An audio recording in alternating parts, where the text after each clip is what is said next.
across the UK, on DAB+, on your smart speaker, on your smart TV, and on your side. This is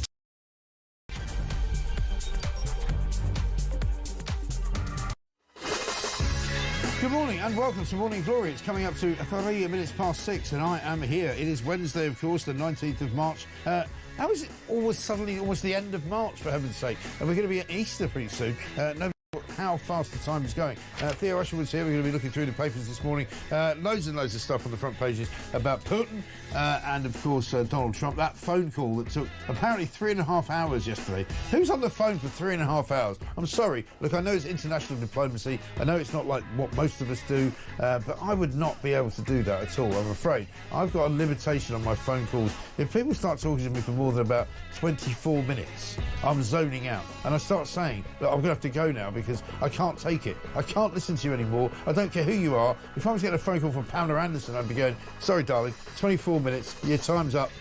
You're either coming round or you're not coming round. Just stop talking to me. I don't want it. 3.5 hours. And apparently, according to various different newspapers, they haven't really got a ceasefire anyway. Putin keeps ceasefire hopes at a knife edge, is what it says on the front page of the Times. The Telegraph goes with basically Vladimir Putin rejecting Donald Trump's ceasefire. There is some kind of deal in the making. We don't know exactly what it is, but we'll try and figure it out over the course of the next 4 hours, because we are here until 10 a.m, of course. What we can say is that yesterday Liz Kendall got up in Parliament and started talking about welfare reform. I would say that that has been sort of welcomed, really like somebody turning up at your door with leprosy. It's not very popular. She doesn't seem to know exactly what she's doing. It would appear that some people are going to be given less chance of getting benefits, but it's not really very clear. We've got Rachel Reeves going to squeeze public spending more, front page of the Financial Times. We've also got the British gas boss, who's a very strange looking character with one of those waxed moustaches. He's going to get £245,000 pay rise. Nice work if you can get it. Also, we're going to talk about Angela Rayner, because we've got a video of her, which you will not believe, ladies and gentlemen, sucking up to the Muslim communities of this country. Plus, tube drivers on £70,000 a year want to be given priority when it comes to council housing. And how about the other two big stories that we were waiting for yesterday, right? First of all, the Kennedy papers. Apparently, we were going to find out for the first time since Donald Trump got in, that we were going to find out what happened to JFK. Was he killed by the mafia? Was he killed by Jimmy Hoffa? Was Jimmy Hoffa killed by the mafia? Was Lee Harvey Oswald to blame? Was he really a Russian spy? Who knows what was going on? But I'll tell you what we've learned from the JFK papers, the square root of absolutely nothing, because they have not revealed anything at all. Prince Harry, meanwhile, those papers not really much better. Apparently we're going to find out about his visa application to become a resident of the United States of America. We were promised all sorts of revelations about his drug use. We haven't got anything at all to tell you. So basically we've got a show to fill for 4 hours. We've got no news. So you'll have to help us out. 0344 499 1000 is the number. This is Morning Glory. Let's try and get it on. Oh, God. I'll tell you what, Theo's here. Theo, very good morning. Very good morning to you. I've never felt less enthused by the news. Right. There's nothing. We're going to get to 7 o'clock, Mike. Don't worry, we're going to get to 7 o'clock, Mike. There's we're going to be absolutely on fire. There's literally nothing. There's nothing. Everything seems to be on hold. We've got some very good clips which we're going to play you, and of course we will be as entertaining as we always are. But there's literally no news, is there? Well, is there any news? Look, everything. It feels like everything's a little bit on ice, but if you were going to start with front page of the Telegraph, talk me through it. I'm never leaning on you more than I'm leaning on you this morning. This is not good for Keir Starmer. Where is the coalition? Where is he? The coalition of the willing. Well, are we going to? Putin is basically. Putin has said, no way. Right. He said, no, you know, the idea that we're going to put 10,000 troops into Ukraine right now, when Putin has turned around and he's not even prepared to agree, you know, he doesn't, his big condition is that we can't share any military intelligence, any military aid to Ukraine. France and Germany have said they're going to plough on. Keir Starmer hasn't said anything. He hasn't got long to decide exactly what our position is. Only a few hours before Prime Minister's questions to decide. Are we going to? Is it, you know, this big military summit operational meeting tomorrow? What's he doing? I mean, he's going to get all. The plan was that on Saturday. He's padding about, right, in his kind of, I'm the king of the jungles thing, but nobody gives a damn what he says or does. Literally. On tomorrow, there is a meeting, and there's a meeting where there's going to be an operational meeting. We're going to decide to put, potentially. Oh, these are the generals, right? Yeah, the generals are all meeting up. Yeah, the generals are meeting up tomorrow. Right. Bringing in 10,000 British troops on the ground in Ukraine. Is Starmer going to put on the old camo gear again and he'll start walking around down the street like he's about to jump out of a warrior? Putin rejects Trump's ceasefire. It's like Team America, isn't it? Yeah. They're a Team America. And it's like Starmer's standing up there and going, Team Britain, fixing the foundations. I'm wearing a camouflage jacket, therefore I look like I mean business.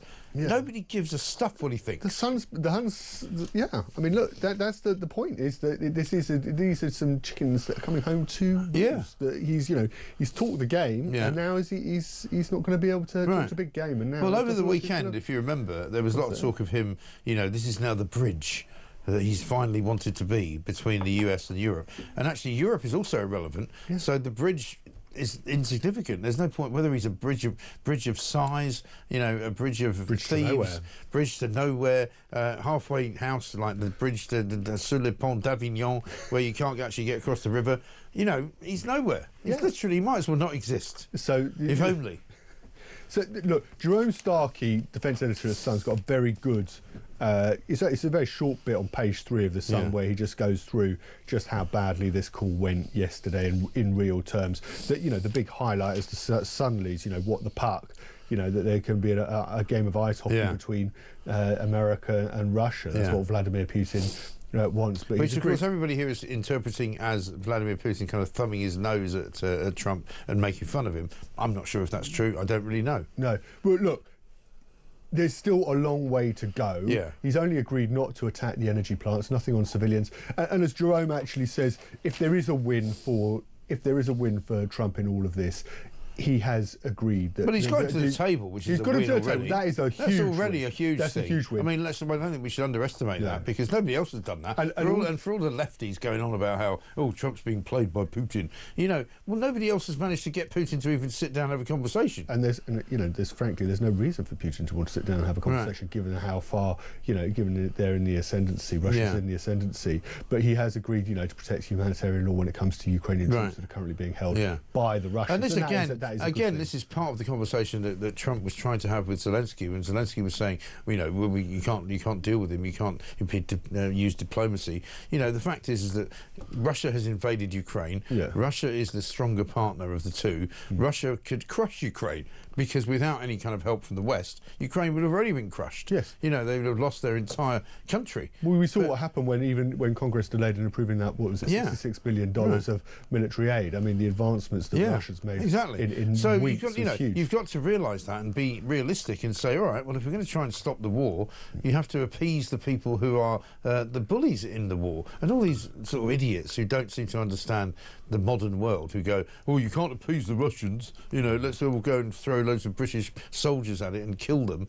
No, you have to appease the Russians because at the end of the day, they're the aggressors. If you don't appease them, they'll keep fighting. Yeah, and this is a criticism of Europe, Mike. You stand up to them, but so far we've had 3 meetings, 2 meetings now, a third meeting on Thursday, and we're no further. The coalition of the willing, Europe is no further forward. Yeah. Indeed, Giorgia Meloni, the Prime Minister of Italy, has got serious, is not singing from the same hymn sheet. No, not at all. Well, she European said to Union. cut Starmer straight out, like, you can't use my troops. Yeah. Off you go if you want, but you're not getting any of my people. Yeah. Let's have a look at a couple of clips. Trump, first of all, talking about a relationship with Vladimir Putin.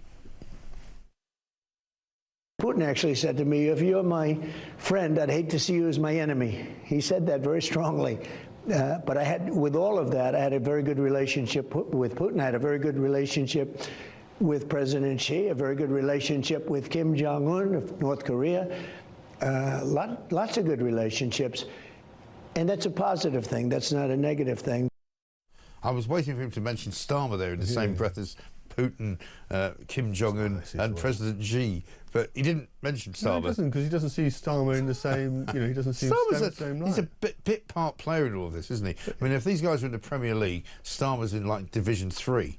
Trump sees the world, as we're returning to a global sort of setup where you have big strong men running superpowers, America, Russia, China. It's a macho conversation, isn't it? And there's Keir Starmer sitting there with his little legs crossed going, "Ooh, I put my hand on your shoulder, here's a letter from the king." It's pathetic. Really, I'm sorry. Yeah. I'm ashamed of him. He's supposed to represent Britain. I don't want him representing Britain. I'd rather have Lammy. Lammy. I'd rather have Lammy because at least, he's an idiot, but at least he looks, the part. He looks like he's actually, somebody who could convince Trump of something. But Starmer doesn't look like he can convince you of anything, does he? No, look, the way that Starmer has set this up, Mike, is he's set this up to be a major player. Yeah. But he's not representing Europe, and the problem. But he's like your 5-year-old child pretending to be a major player. And that worked for a period of time, but we are fast now. Well, I mean, look. For how long? Well, he had his summit in Lancaster House. Yeah, that was crap. That was rubbish. I said it at the time. You look back on it and you go, what was good about that? Nothing. Nothing came out of it. No agreements came out of it. No. Some people said we might be able to help you out. We got a coalition of the willing out of it. What does that even mean? You've been down in Westminster too long, Theo. You're going to have to work a lot harder today. There's no news. I'm not going to buy any of this rubbish that you keep coming up with. Coalition of the willing. Coalition of the willing. But it is nonsense, seriously. And the people listening to this know it's nonsense, right? Yes. They know it is. Yes.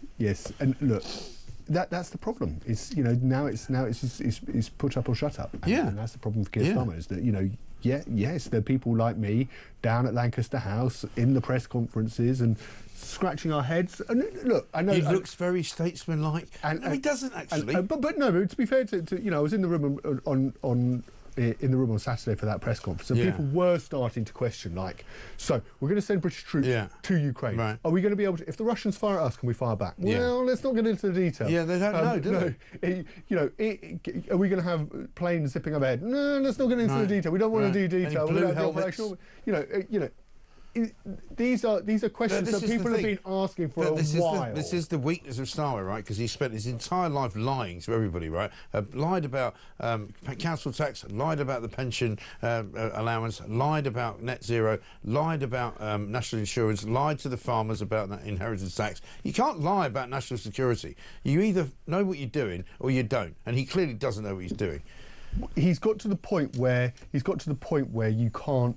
can no longer sort of keep up the pretense that somehow that we can do something. Yeah. And so it's a point at which now are we really going to send British troops to Ukraine to support a ceasefire deal when Putin says no? He seems to think so. He seems to think that that's what we want to do, and everybody that I know in the military community just says we don't have the ability to do it. We certainly don't have the ability to. If you look at the casualty rate of 1,500 troops dying every single day, I think they'd last about a week. Yeah. If we suffered those casualties on our side, and we sent over 10,000 troops, 10,000. Also, the people of this country will not stomach that. It's one thing to say they're going to go in as peacekeepers and they're going to stand around with blue helmets on like the United Nations troops do, and they're just going to sort of nod people through checkpoints and they're going to make sure that nobody gets killed. That's one thing. But as you say, if they get fired upon, what happens then? Yeah, and people have talked about this being Starmer's Falklands moment, and I was like, a lot of people looked at that and thought, like Margaret Thatcher, what?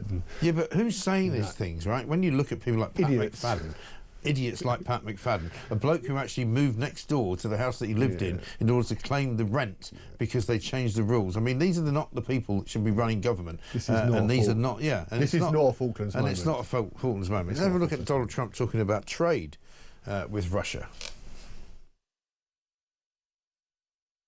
With Russia, we don't have that much trade, and they'd like to, and we'd like to also. They have some very valuable things for us, including very big forms of rare earth. They have a lot of earth. They have a big chunk of real estate, the biggest in the world for a country, by far. And on that, they have things that we could use, frankly, and that other people could use. They've got rare earth, apparently. which of course he means minerals by that, doesn't he? And I mean, everybody who's got a brain can see that that would actually probably result in quite a good deal for the rest of the world, because the one way to stop people invading your country and to stop people fighting over it is to do a commercial deal where everybody makes money. Yes. Right. And we're also, I think, and this is the point that Marco Rubio, the Secretary of State, made last week, Trump has made repeatedly, is you put American contractors into Ukraine and you have the agreement with Putin, there's a 50-50 split. Putin will not attack American workers. He won't. He wouldn't dare attack. No, of course them. he wouldn't. And that's the argument. That's the security guarantee that Europe wants. Yeah. If you have a deal there that America can make money and American companies can go into Ukraine and make money, then that's a commercial deal for Trump. Could go back to the American people, and he's unashamedly America first. And much of this is all about the domestic audience. Let's not forget, you know, he doesn't care what we think. He doesn't care what the Europeans think. He doesn't care what anybody thinks. He cares about what the domestic market in America believes, and what they want is no more money being sent to Ukraine. And what they'd love to see is a load of money coming out of Ukraine. Yes. And that is the security guarantee. Now, we've repeatedly said, the British government's repeatedly said that isn't enough of a guarantee. We have to put troops. We have to put boots on the ground to protect. We have to have to protect Zelensky and the Ukrainian people. But from Trump's point of view, that's not the deal that's in. That's not the deal that's in. And I think one of the things that was interesting yesterday when we were watching the phone call, I'm come back to this idea of the phone, the 3.5-hour phone call. I mean, God save me. I could not speak to anyone for that long. Some people said that Putin kept him waiting for about an hour before he got. So it's still 2.5 hours. I mean that's a sort of epic phone call that you only make when you're about 17 to your girlfriend, isn't it? I mean, 2.5 hours. I mean, for heaven's sake. But when they came out yesterday and said, the Russians actually said, the conversation that Trump and Putin have just had has made the world a safer place. Very significant moment, which of course Trump will get no credit for from the lefty sort of establishment in this country. Ridiculous, isn't it? It's got to. The deal has got to, and we find ourselves in a situation. The deal has got to bring a cessation of the fighting. Stop the killing. It's got to stop the killing. Yeah. And at the moment it's not there. But as you said, to your earlier point, Mike, I think we're in a situation now where at least Putin is negotiating. Yeah, exactly. And it's got to be a better place to be, isn't it? And that is to be welcomed. Yeah. And I think we just, if you're looking at this and you're thinking, oh my God, I'm worried what's going to happen, let's just take this day by day. And if the negotiation is taking place, there'll be further phone calls. Rather than this, what, another 3.5 hours? It could be 5 hours next time, couldn't it? But I who's think on the phone? Putin. Tell him I'm out. Tell him on the golf course. It's a long. I mean, you could literally play a round of golf in that. You could. Yeah, not in America though. They take a long time to play golf in America because those carts getting on and off and all that.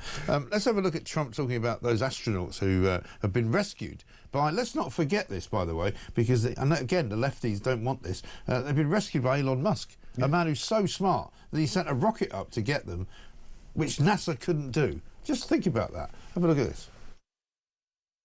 So when I came in office, I said, Elon, we got to get them out. You have a rocket ship handy?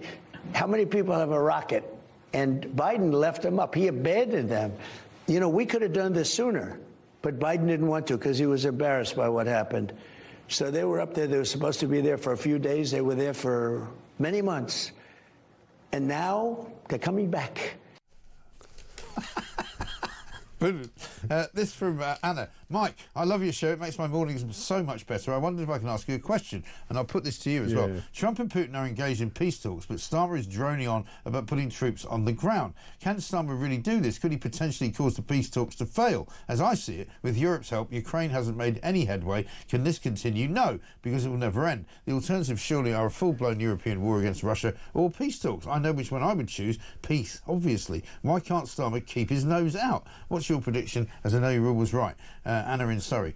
I mean, Anna makes a very good point. Starmer is not only a non-entity in this whole thing, but is in danger of kind of screwing it all up if he doesn't shut up. He's not going. It won't happen. Why doesn't he just take a step back and just get out of it? Yeah, I think that's I think there's obviously the meeting tomorrow, and then everything that was going to be operational is suddenly going to become. This is my prediction. Yeah. Will become provisional. Right. So I think You know, the coalition of the willing will stand ready. We'll have those troops on standby. But like, no, the game in town are the talks between Trump and Putin. Right. That's where the action is. That's what's going to be decided. Can we not start calling them a coalition of the non-entities?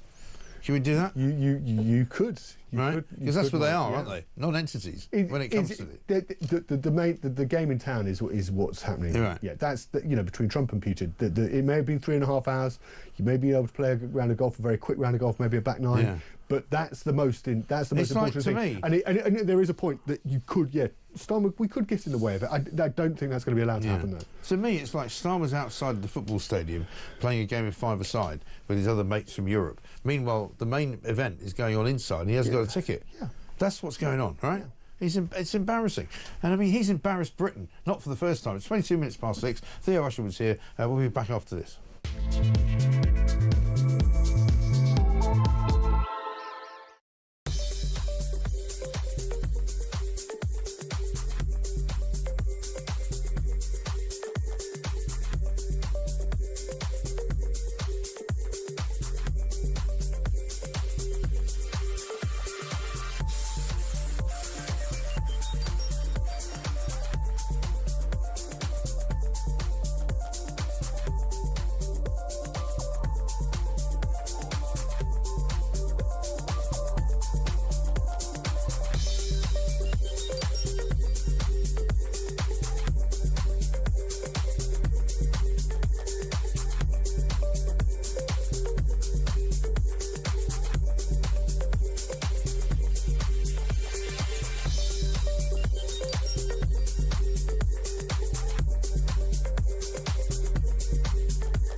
Stick that on LinkedIn. That's what every politician apparently now does, with varying results, it seems.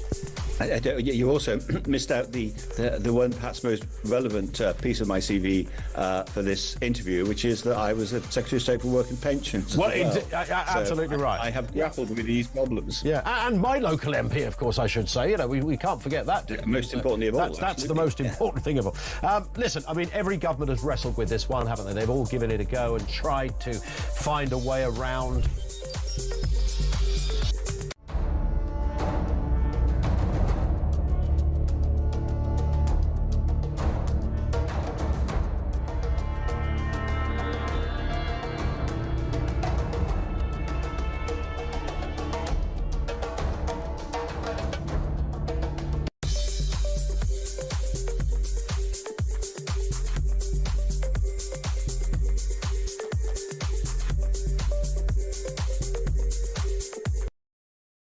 Across the UK, on DAB+, on your smart speaker, on your smart TV, and on your side. This is Talk.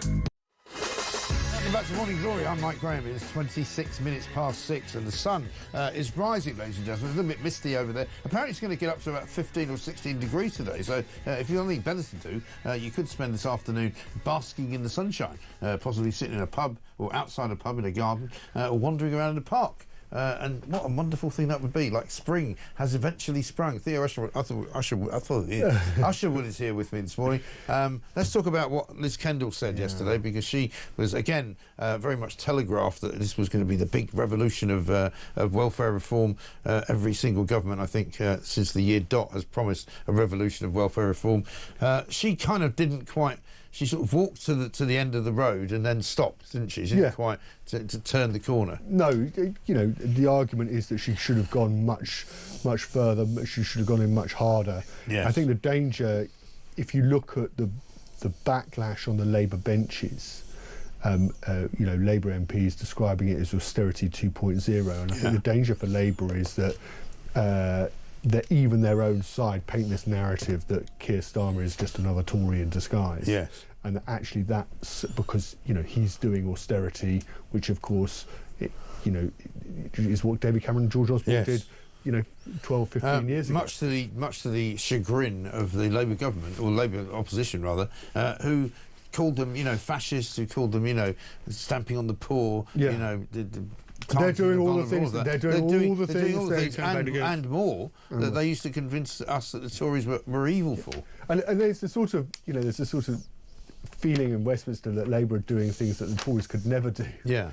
And they're able to do it. Same with the NHS, isn't it? Yeah, I mean, same with the NHS, can you imagine if Jeremy Hunt had suddenly woken up one morning and gone, here's what I'm going to do. I'm going to completely and utterly destabilise the NHS by getting rid of NHS England. I'm going to fire the two people at the top of it. I'm going to say that it's full of incompetent people who need to be replaced and who need to be put out of a job. And can you imagine the noise that would be made? The hullabaloo. Yeah. Andrew Neil has a very good piece on page 16 of the Mail. Is that it? The opportunity of a generation to tackle Britain's bloated welfare bill has been squandered. Yes. We're all going to be poorer for it. Is that it, he says, after promising a radical reform of welfare that trapped people in poverty and holding our country back. You know, the big winner, of course, in all of this, if there is to be a big winner politically, I think, is that it's going to be reform. Yeah. And that, you know, people, if voters out there who are struggling to get by think actually, you know, the Tories and Labour are the same, and even Labour MPs are saying that Labour is just a continuation. They're actually of the more Tories. right wing than the last Tory government at the moment. And then the big winner. Right. Yeah, he's going. You know. At a quick pace with it, especially the stuff with the higher end of, you know, the personal independence payments. Right. That's like for Labour MPs, and I've spoken to a few of them about it. They are not happy, and there is, you know, if it sets in aspect this idea that, you know, Starmer and the FT, and I know many of your viewers listeners won't necessarily read the FT. But, you know, they've got further, you know, we've got the spending review next week when Rachel Reeves goes right across, the Chancellor goes right across the board to find money. She's going to have to put further cuts in place as well. And people feel that, and they'll be looking for an alternative, Mike. They're going to look and Richard Tice was here yesterday, or the day before rather, saying, you know, it's not only have the Labour government now copied them on defence spending, not only have they copied them on NHS reform, they've now copied them on welfare reform, and they're on the way to copying them in their economic policy about net zero. Yeah. So, you know, let's have a look at what Liz Kendall actually said yesterday about the PIP payments.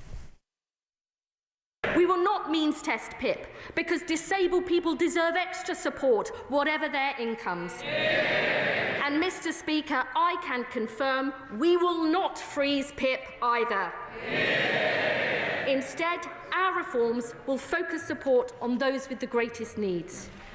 And, Mr. Speaker, this is a significant reform package that is expected to save over £5 billion in 2029-30.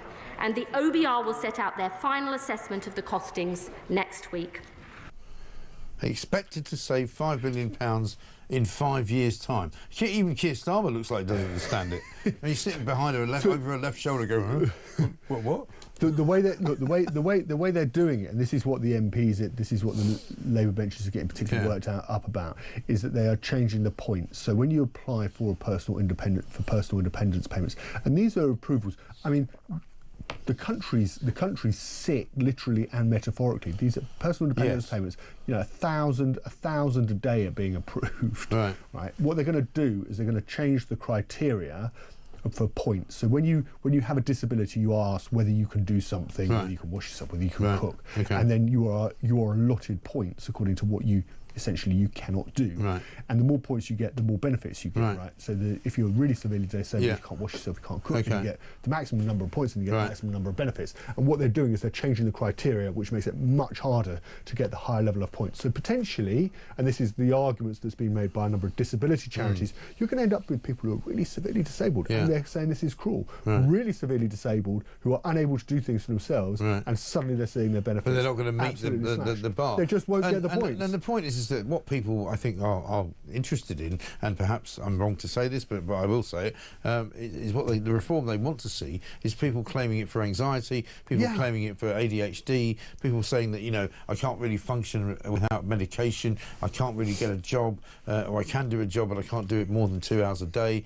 You know, those are the kinds of people that they should be clamping down on, as opposed to the people who are going to be severely disabled, who they will judge to be somehow no longer qualifying. Absolutely. And that's where... But they always get it wrong. I mean, I was saying this to somebody yesterday.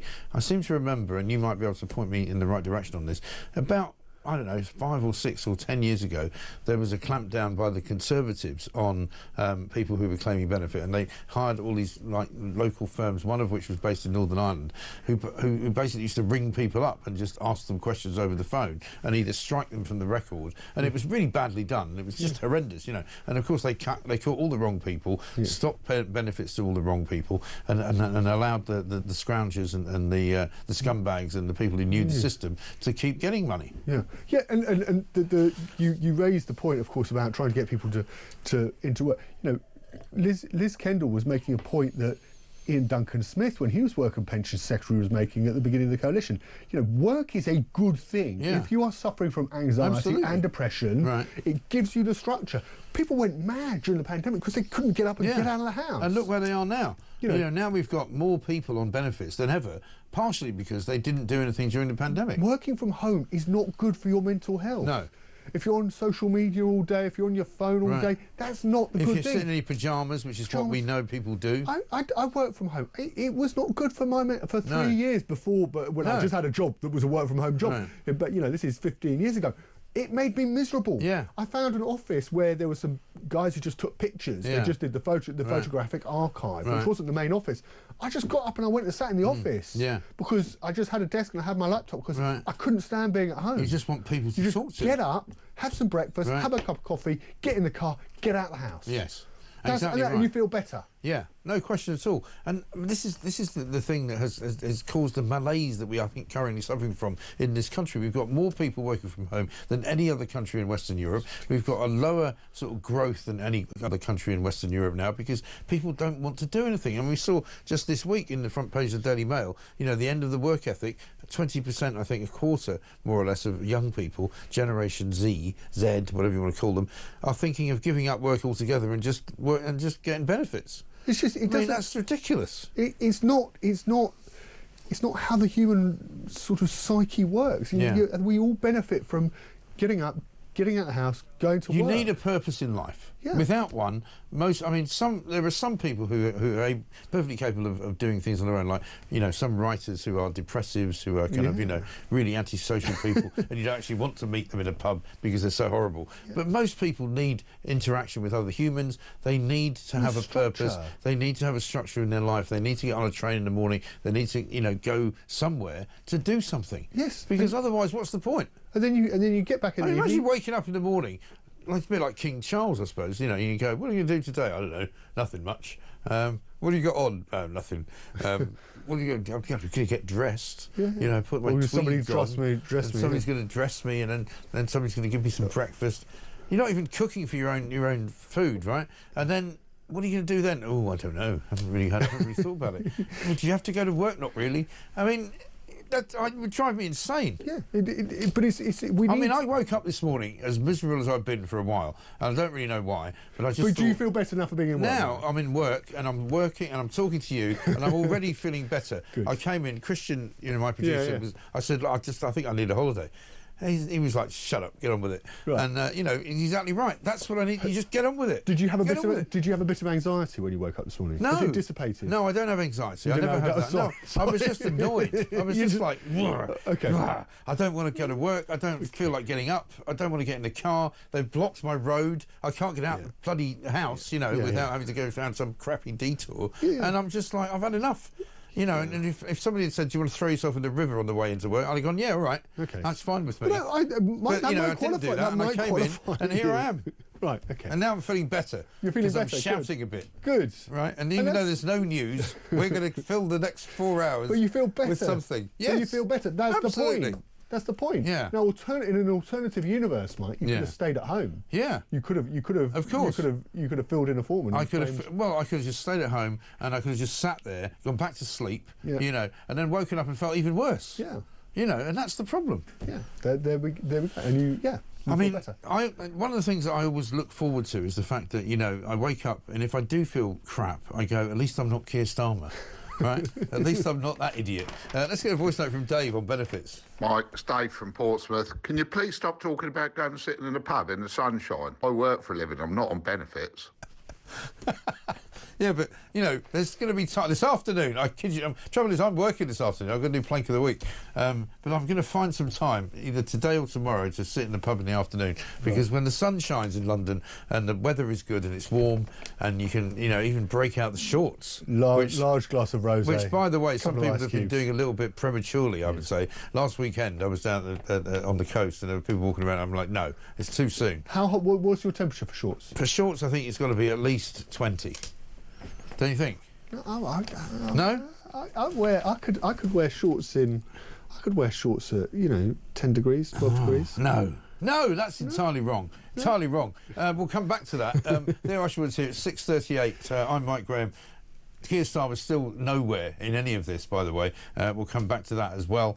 Coming up, though, we'll talk to you about tube drivers who are making £70,000 a year who now want to be given priority in London to get council housing. Can you believe it? This is Talk.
Across the UK, on DAB+, on your smart speaker, on your smart TV, and on your side.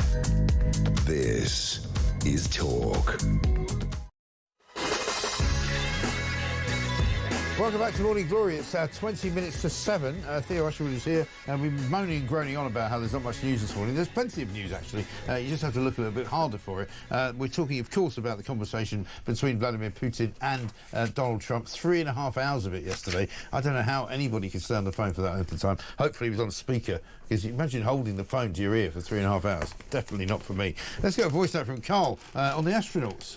Morning, Mike. Carl from Cheshunt, Hertfordshire. Regarding the astronauts that have been stranded and have been brought back, have you noticed that none of the media are praising Elon Musk for bringing them back? None of the posts on social media from the lefty newspapers are praising Elon Musk. Oh, dear.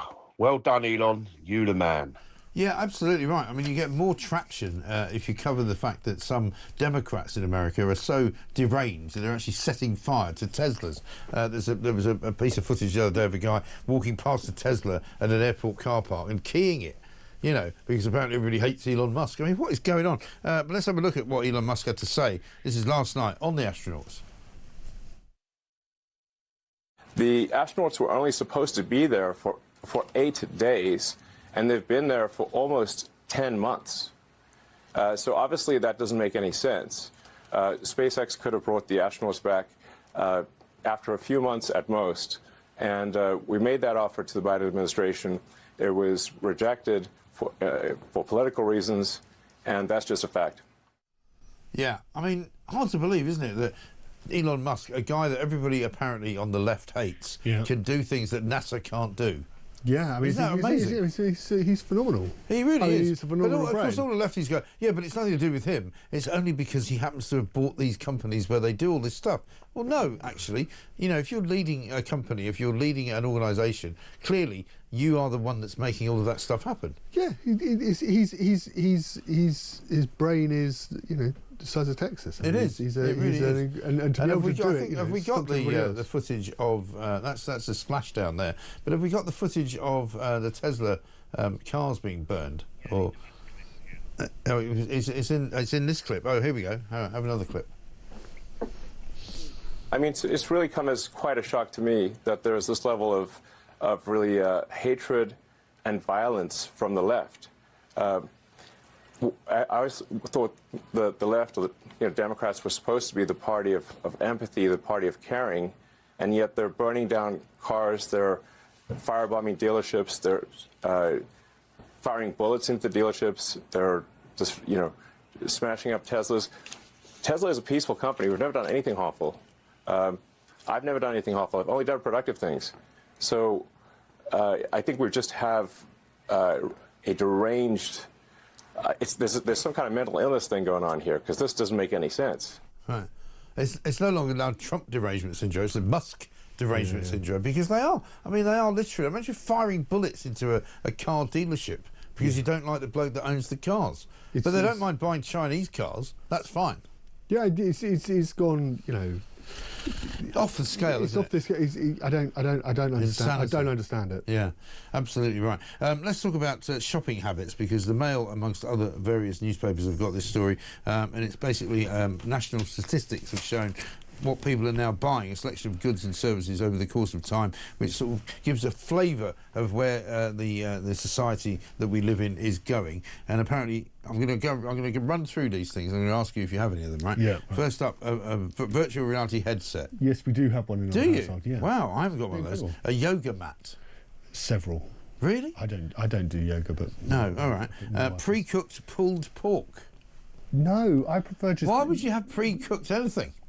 No, just go to the. Sometimes I go to the butcher and just buy it. Yeah, it's easy. Amazing. Yeah, radical. Go to the butcher and buy some pork. How about some smoked salmon? Yeah, I'm not particularly fond of it. From time to time. Okay, time to time. Mangoes. Same. I don't think I've ever bought mangoes. I've been in restaurants where they've given me things with mangoes in them, but I've never bought any. Cut. Yeah. I always feel I'm slightly cheated if you buy a mango, because you buy a mango, it's just got a huge stone in it. Has it? Yeah. And then you eat the mango, you've got like a tiny bit of flesh around it. It's quite expensive though. Yeah. I remember going to some restaurant somewhere and having a salad that had something in it, and I was like, what's that? And they went, mangoes. I was like, okay. Did you like salad? It was all right. I wouldn't order it again. Cushions. That's a very low bar.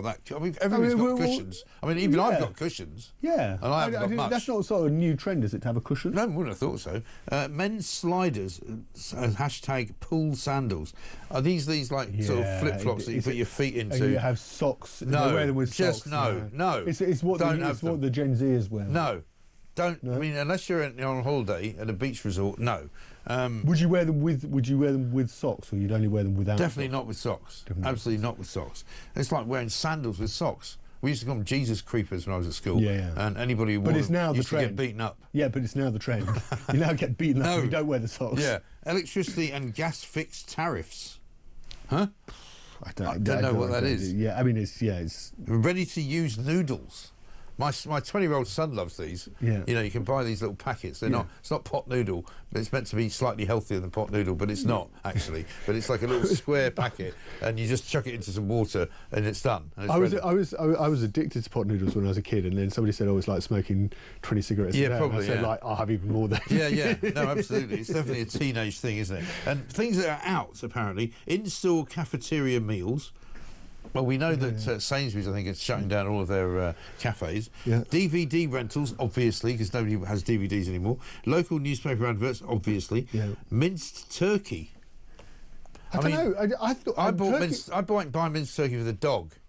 And the dog eats minced turkey. It's quite good for you. It's like mackerel. It's got lots of. But they say that it's like omega-3s. Like you should eat like turkey burgers and stuff because they're better for you. No, I'm not having it. Okay, all right. And then oven-ready gammon and pork joints. I still see them in the supermarkets. I don't use them much. But they take ages to cook. Do they? Yeah. So they take. Well, it's like a roast, isn't it? It's like a roast. But who cooks? Does anybody cook a roast? Anyway, yeah. Do you not do roast anymore? No. We do a roast every now and again on a Sunday or a Saturday. It's easier just to go to the pub for a roast. No, it's not.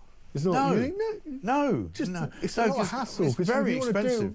If you go to a pub now for a roast and you take a family of 4, 25 quid for a head. Wow. Yeah, you're talking 150 quid once you've had a few drinks. Yeah. That's not a nice afternoon in a pub, is it? No, that's the ridiculous thing. I took my 2 kids who were home one time, just about, I don't know, last holidays, I guess, and we went to the local curry house we had opened up in the town. Yeah. 250 quid because they're all drinking for 4 of us. 4. They're all drinking beer now, right? So you mean big bottles of Cobra. 250 quid for a curry. I'm going. This is ridiculous. Outside of London. This is in Sussex. It's mad, isn't it? It's bonkers, absolutely bonkers. Let's talk about Meghan Markle. More waffle from her. She apparently. Let's talking about food, basically. Page 5 of the Sun this morning. Let's find it. She's basically got a new podcast coming out. She's got the love from Meghan. Fans say she did a St Patrick's Day mashup apparently, which everybody's basically said was a complete and utter crock of nonsense. Yes, have you the picture on? It looks disgusting. It's this green waffle, which is obviously for St Patrick's Day, and I don't know if it's supposed to be a face, and it's got like a pair of blueberries and some cream. It makes you feel quite unwell, doesn't it? Yeah.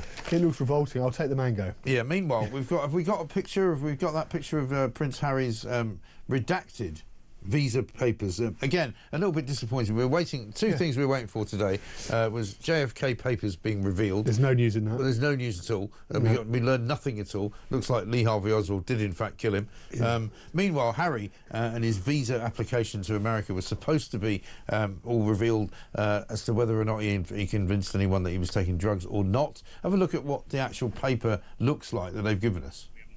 Oh, we haven't got it yet. It doesn't matter because there's nothing on it. Literally, it's redacted so that it's just like black line after black line after black line. There's nothing there. Yeah. So no news is good news for him. Yeah, you assume that he's in the clear as a result.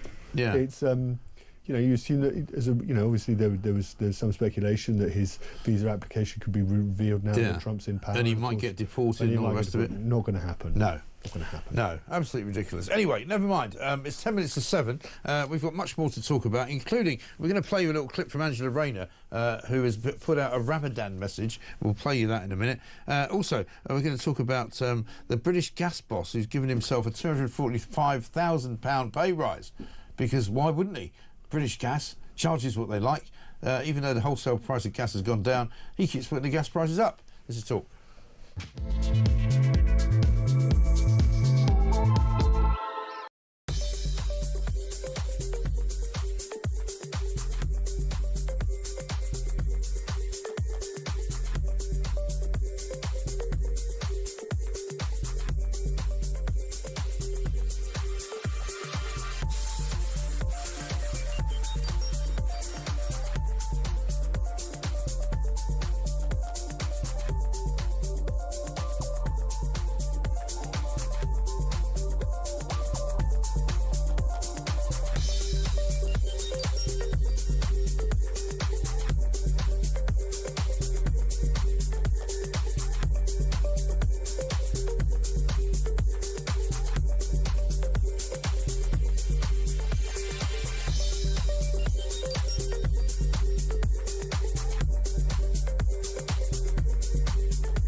Here's the thing, he says, Farage is incapable of saving the UK. In office, he would do massive damage. We love our country. We'll fight on. Are you incapable of saving the UK, and would you do massive damage in office?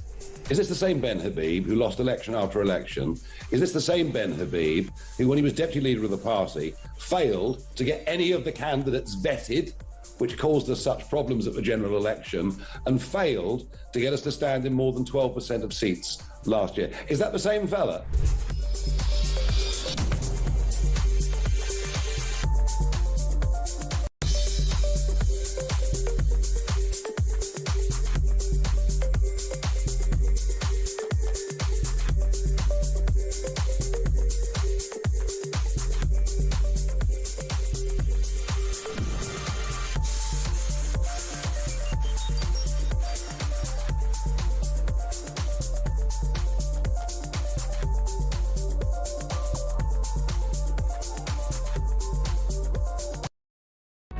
Across the UK, on DAB+, on your smart speaker, on your smart TV, and on your side.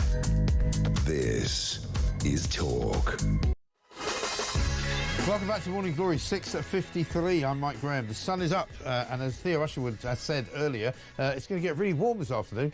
He says he puts shorts on when it gets about 10 degrees or something ridiculous. But so there'll be loads of people walking around with vests, no doubt, by the time this afternoon comes around. So if you go to the pub, beware, because you might find some people showing a lot of skin that you don't want to see. Theo, I want to show you something, right? Because I want to know what your view of this is. Apparently it's Muslim Heritage Month, which I didn't know. I know it's Ramadan, because it's more or less shoved down your throat every 5 minutes. But Angela Rayner, who is not normally otherwise particularly engaged with the Muslim community in this country, and she has not put this on her own Twitter account, her X account, but this is a statement that she made about Muslim Heritage Month. Have a look at this. Muslim Heritage Month is a great opportunity to recognise the immense contributions Muslims have made and continue to make to British society. I want to thank the Muslim Women's Network UK for leading on this important work. Muslims have been a part of Britain for centuries, from the early sailors and traders of Assam, Bengal and Yemen, to the growing port cities communities of East London, Liverpool and South Shields in the early 20th century. So a little history lesson there from Angela Rayner. Yeah. You know, I don't mind her doing that, but I do mind her not doing it for lots of other communities. For example, how about doing it for the Catholics, or doing it for the Irish community, or doing it for the Jewish community, or doing it for, I don't know, the Brazilian community? So we were just talking about this when we were talking. I was asking whether this was, because I hadn't seen this, and you were saying, I was asking whether it might have been something that was filmed surreptitiously, or not in necessarily a nefarious way, but in a way that Angela Rayner would have been aware and then put up. But that's a statement to camera, and you would think that that would go out. If that's a statement to camera, she's a minister, she's a Secretary of State, she's a Secretary of State for communities. Absolutely. You would expect that to go out for the on the department's Twitter, X feed and social media channels, not just to be put into for the what is a specialist organisation, one particular group. And as the Secretary of State for Communities, she represents all communities. And I think there was a lot of justified consternation and concern from the Jewish community, for instance, when buildings around the world were lit up in orange, in various cities around the world were lit up in orange in support of the the hostages who are the Empire State Building. I think the Eiffel Tower. No, was there a building in London? Not one. Not Absolutely one. not one. Lit up in orange. And I think there is, the government needs to be there for everyone. But it now looks, though, without wishing to put too fine a point on it, and we say things on this show that other people don't say, this is the Muslim Women's Network, right? Now, I don't know if there's a Christian Women's Network or a Hindu Women's Network, but, I don't understand why Angela Rayner, because she was taken to task, wasn't she, before the election, where she was sat in a room, and that was sort of filmed surreptitiously, of her sitting in a room with a load of imams up in the north of England, talking about how, we're going to declare war on the Israelis. We're basically going to, say that Gaza is a disgrace, and we're going to, if we get elected, we will represent you. Very one-sided conversation with the only woman in the room, in a room full of what I would call misogynistic Muslim males.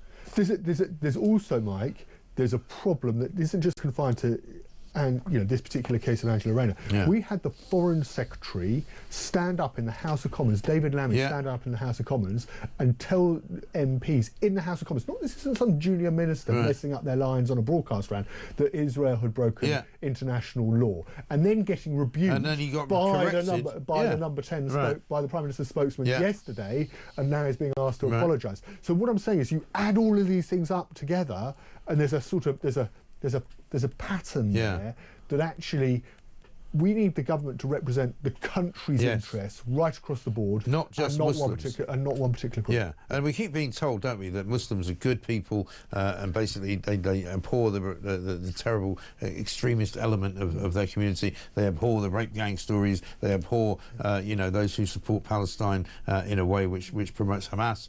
They abhor all of that, but they still let it go on, and they don't say much about it. So abhorring is all very well, but do something about it. The government has to be the government, and this is something that this is a pattern we've seen before, of course, where people didn't investigate these cases, that they were scared to investigate these cases.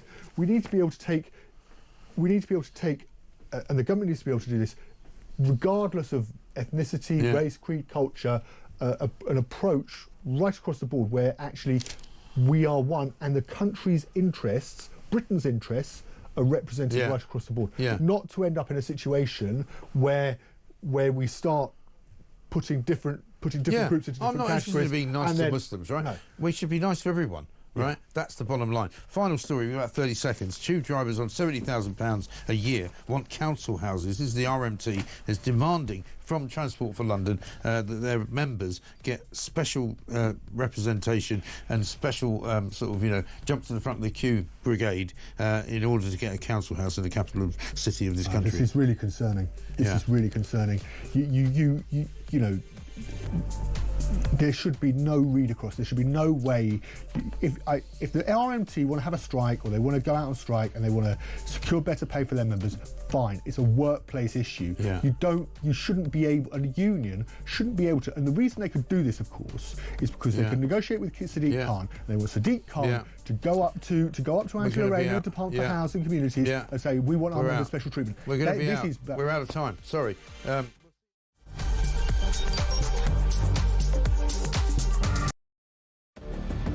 I can announce this government will begin the biggest sustained increase in defence spending since the end of the Cold War. We will deliver our commitment to spend 2.5% of GDP on defence, but we will bring it forward so we reach that level in 2027. The answer from European capitals has been as resounding as it is clear. We are in an era of rearmament to respond to the short-term urgency to act and to support Ukraine, but also to address the long-term need to take on more responsibility for our own European security. On Saturday, we also agreed a new £2.2 billion loan for Ukraine, backed not by the British taxpayer, but by the profits from frozen Russian assets.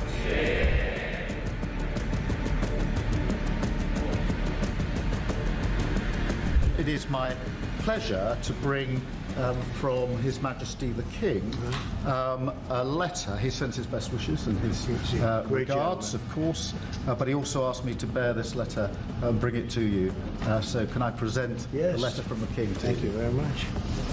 Am I supposed to read it right now? Yeah, please do. I will do. I've got to tell him what your reaction is, so I need to know. He is a great gentleman. A great gentleman. He said he thinks the war's going to go on for a long time, and he better not be right. Well, I just think he should be more appreciative, because this country has stuck with them through thick and thin. We've given them much more than Europe, and Europe should have given more than us, because as you know, that's right there, that's the border. What kind of diplomacy, JD, you are speaking about? What do you mean? I'm talking about the kind of diplomacy that's going to end the destruction of your country. Yes, but if you Mr. President, with respect, I think it's disrespectful for you to come into the Oval Office and try to litigate this in front of the American media. You're gambling with the lives of millions of people. You're gambling with World War III. You're gambling with World War III.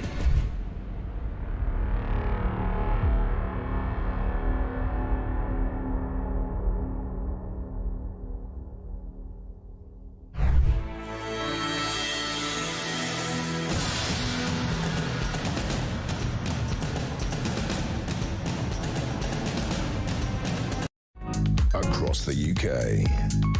On DAB+, on your smart speaker, on your smart TV, and on your side. This is Talk.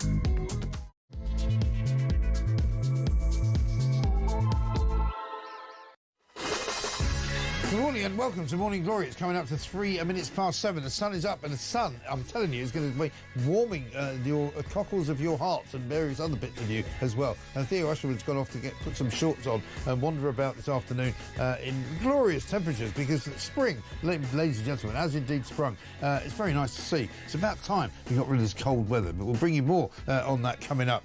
We've got lots to do this morning. I've been saying earlier there's not much news around. I mean, there's loads of news around. It's just that, you know, it's not anything that you can sort of hang your hat on, if you like. Vladimir Putin and Donald Trump had a 3.5-hour phone call yesterday. I've been saying I can't imagine how awful that must have been for both of them. Who has a phone call that lasts 3.5 hours? I understand that that Donald Trump may have been kept waiting for possibly as much as an hour by Vladimir Putin, the Russian leader, but they then went on and on and on, notwithstanding the fact they've maybe got translators and interpreters and all of that. But 3.5 hours, I mean, for heaven's sake, goodness gracious me. We're going to talk about benefits as well, because the benefits trap has apparently reached a terrible cost. This is according to Keir Starmer in the Times this morning. We're going to talk about welfare reform as too little too late. This is the reaction in the Mail to Liz Kendall's moves yesterday to try and sort of, you know, make sure that £5 billion gets saved from the welfare budget. It remains to be seen. Lots of you reacting to the Angela Rayner clip that we played earlier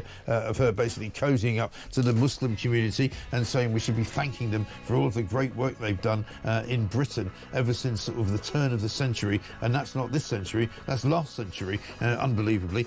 Tube drivers apparently on £70,000 a year want to be given preferential access to council housing. We're going to get plenty of waffle from Meghan Markle. And also, we were quite excited last night because we thought we were going to get the Kennedy papers, you know, who really did kill John F. Kennedy back in the 1960s. It turns out we don't know, we still don't know, and they haven't got anything for us. And meanwhile, Prince Harry's visa application, still we were hoping to get some kind of information as to whether he lied on that. We got nothing at all. And also, of course, let's not forget a poll commissioned by the Refugee Council at the start of the year, which basically says 68% of adults believe attitudes towards refugees are more negative now. Really? Well, why do you think that is? Because there's so bloody many of them coming.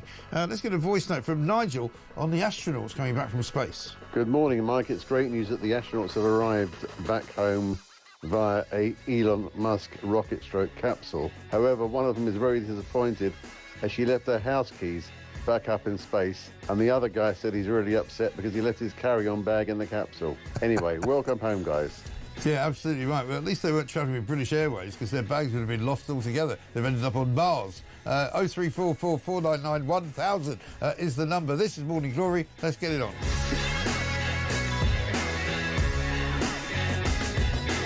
Yeah.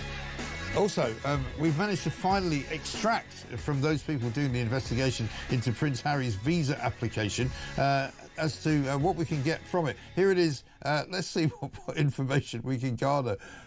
Sorry. They seem to have got this mixed up. You know, when you release some information, you have to actually have some information to release. That's a redacted file. If you're not actually able to watch us this morning, let me describe it to you. It is a sheet of A4 paper with a load of black lines around it. I mean, it looks like some kind of, you know, modern piece of modern art. There's nothing, literally nothing you can read on that.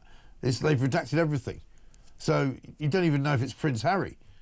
So that doesn't really work, does it? Absolutely ridiculous. Sorry for my ignorance, but is there a lot of Muslims in Rayner's constituency? Says Alan in Merseyside. Yeah, I think so. And David says, morning, Mike, on benefits, do you think that there should be any correlation between the benefits increase and the number of people that are now entering our country, legal and illegal? And Pam says, you say you're short of news. What happened to JFK's killer and Harry's visa yesterday? And also she adds that dried mango is very nice. Well, it may well be.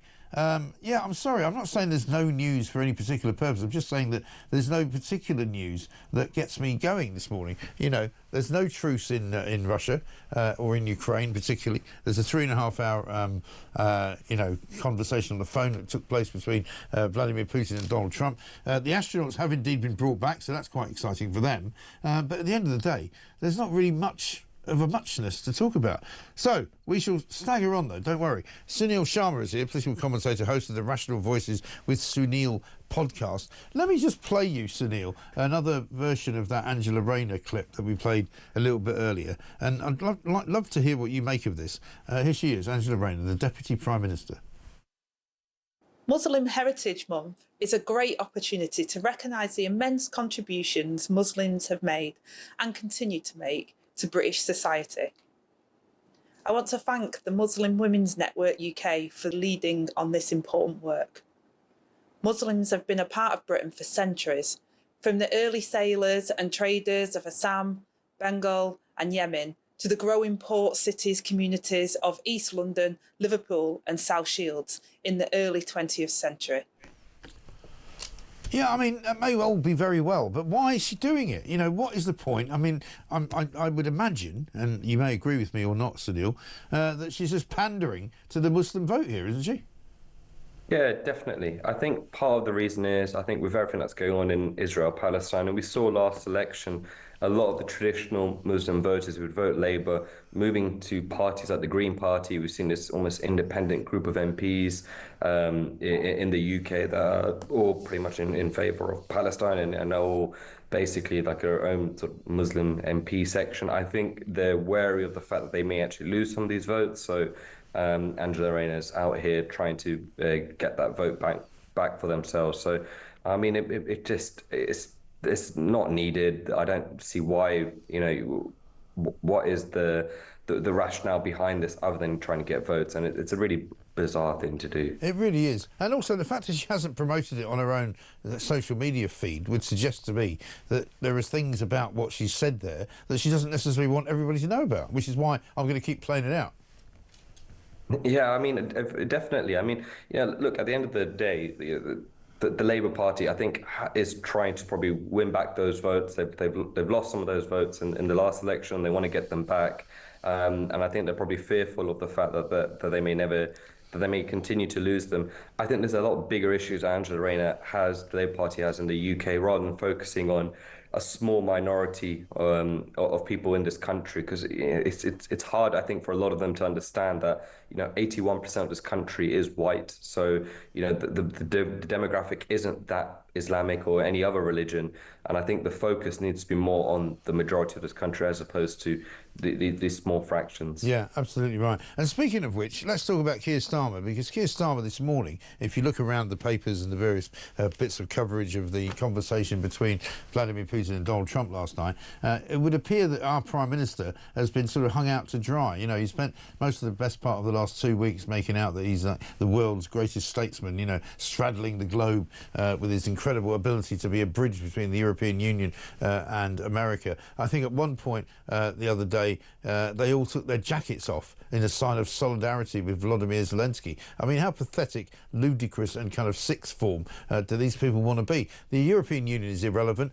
Britain is irrelevant in this conversation. The only real conversation being had is the one that's being had between Russia and America.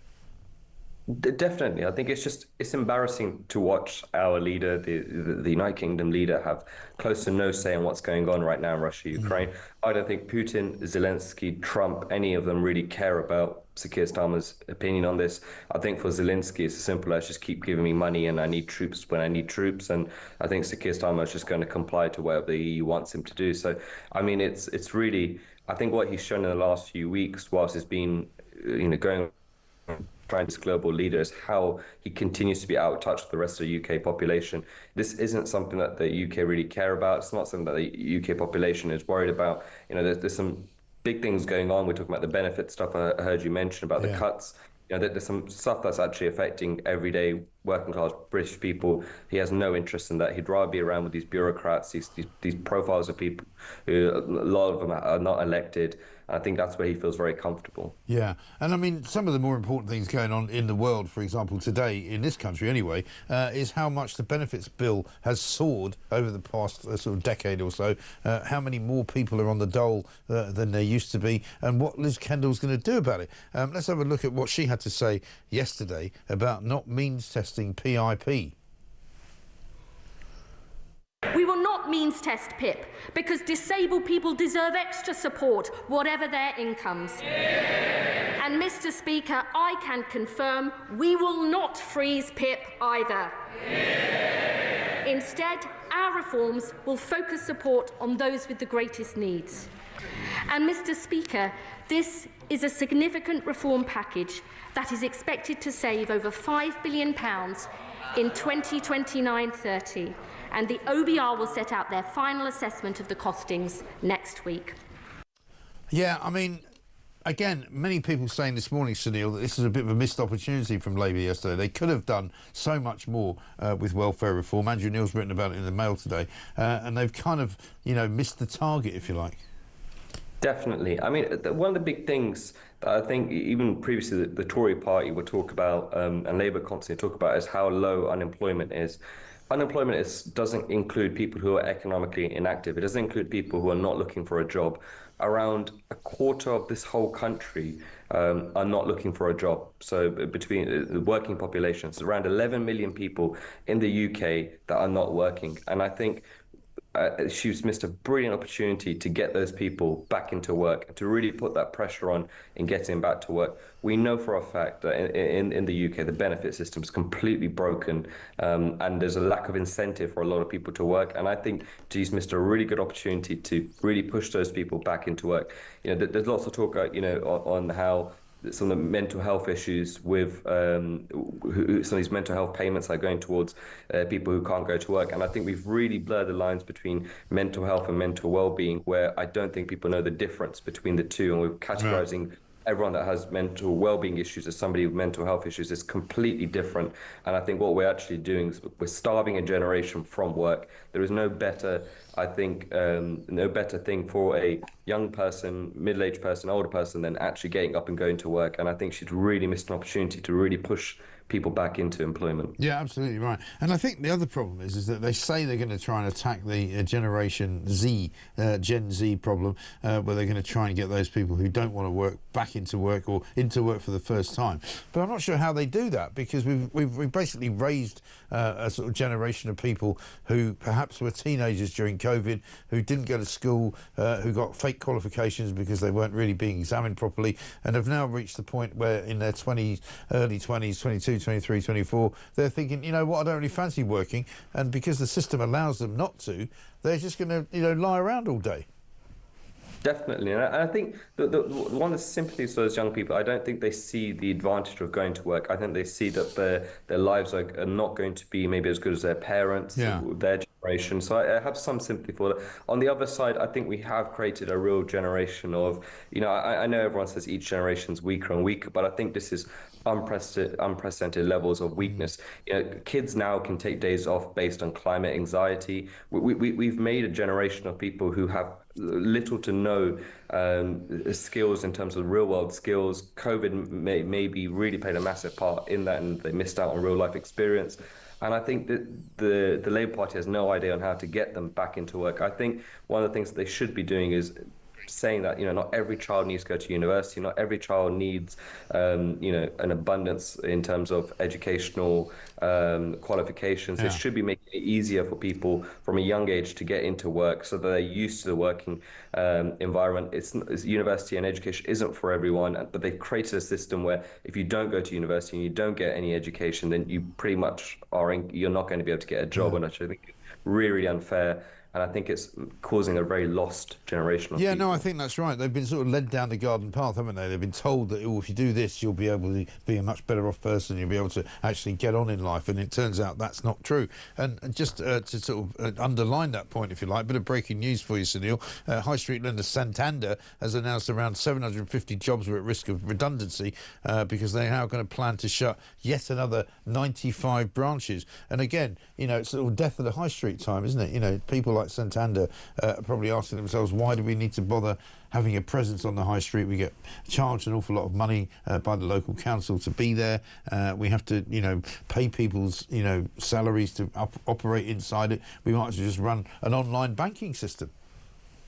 Well, definitely. The high street is pretty much close to dead in the UK now. No one sees the value of going to the high street. I think we've missed an opportunity in terms of with the high street, making it more of an experience-led high street. We should be encouraging maybe more younger families to go there. But I think Santander is a really good example of something that I think we'll continue to see in the banking sector in the UK, with banks leaving or cutting jobs in the UK.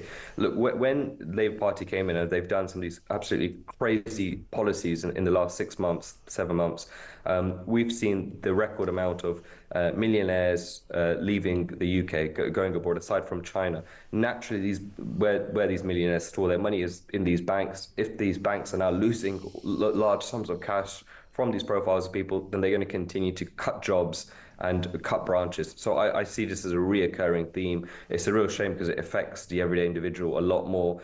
But I don't think Labour really thought this policy through whatsoever. Instead, they are alienating more and more people. I see more banks continue to leaving the country and cutting branches. Yeah, totally. Final thought on the by-election coming up for Mike Amesbury's seat in Runcorn.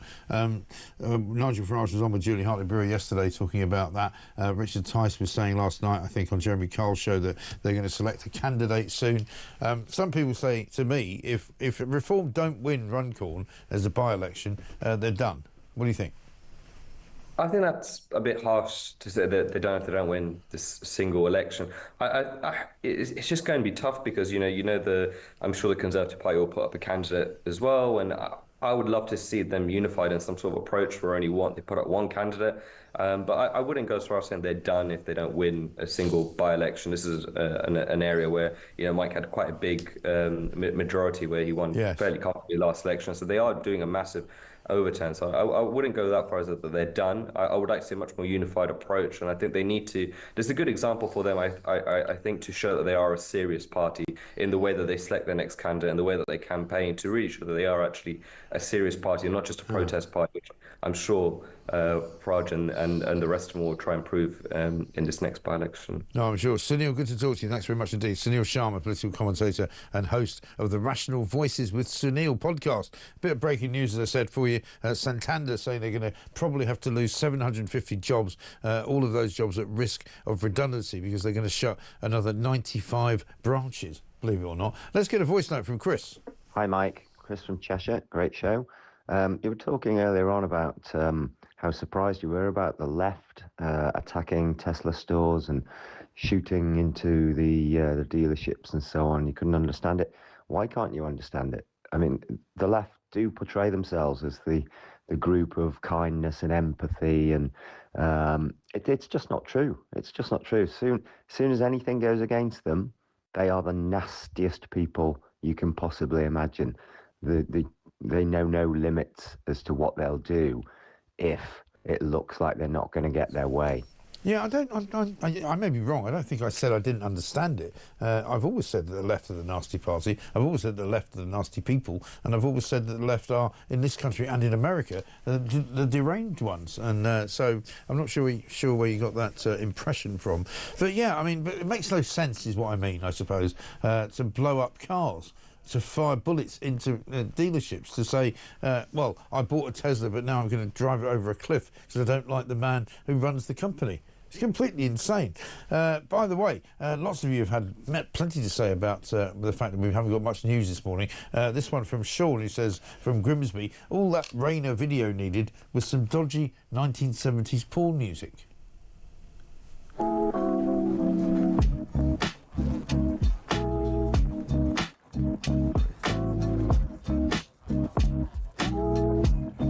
Contributions Muslims have made and continue to make to British society.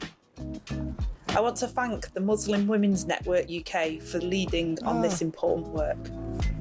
Muslims have been a part of Britain for centuries, from the early sailors and traders of Assam, Bengal and Yemen to the growing port cities communities of East London, Liverpool and South Shields in the early 20th century. Yeah, all right. Ange does, Dhaka. Could that be a movie? Listen, she doesn't even know where Yemen is, right? It's ridiculous. This is Talk. We'll be back after this.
Yeah, I mean, look, we all want a world-leading benefit system that looks after the genuinely disabled, the genuinely sick, the genuinely vulnerable, and those genuinely who are out of work looking for work.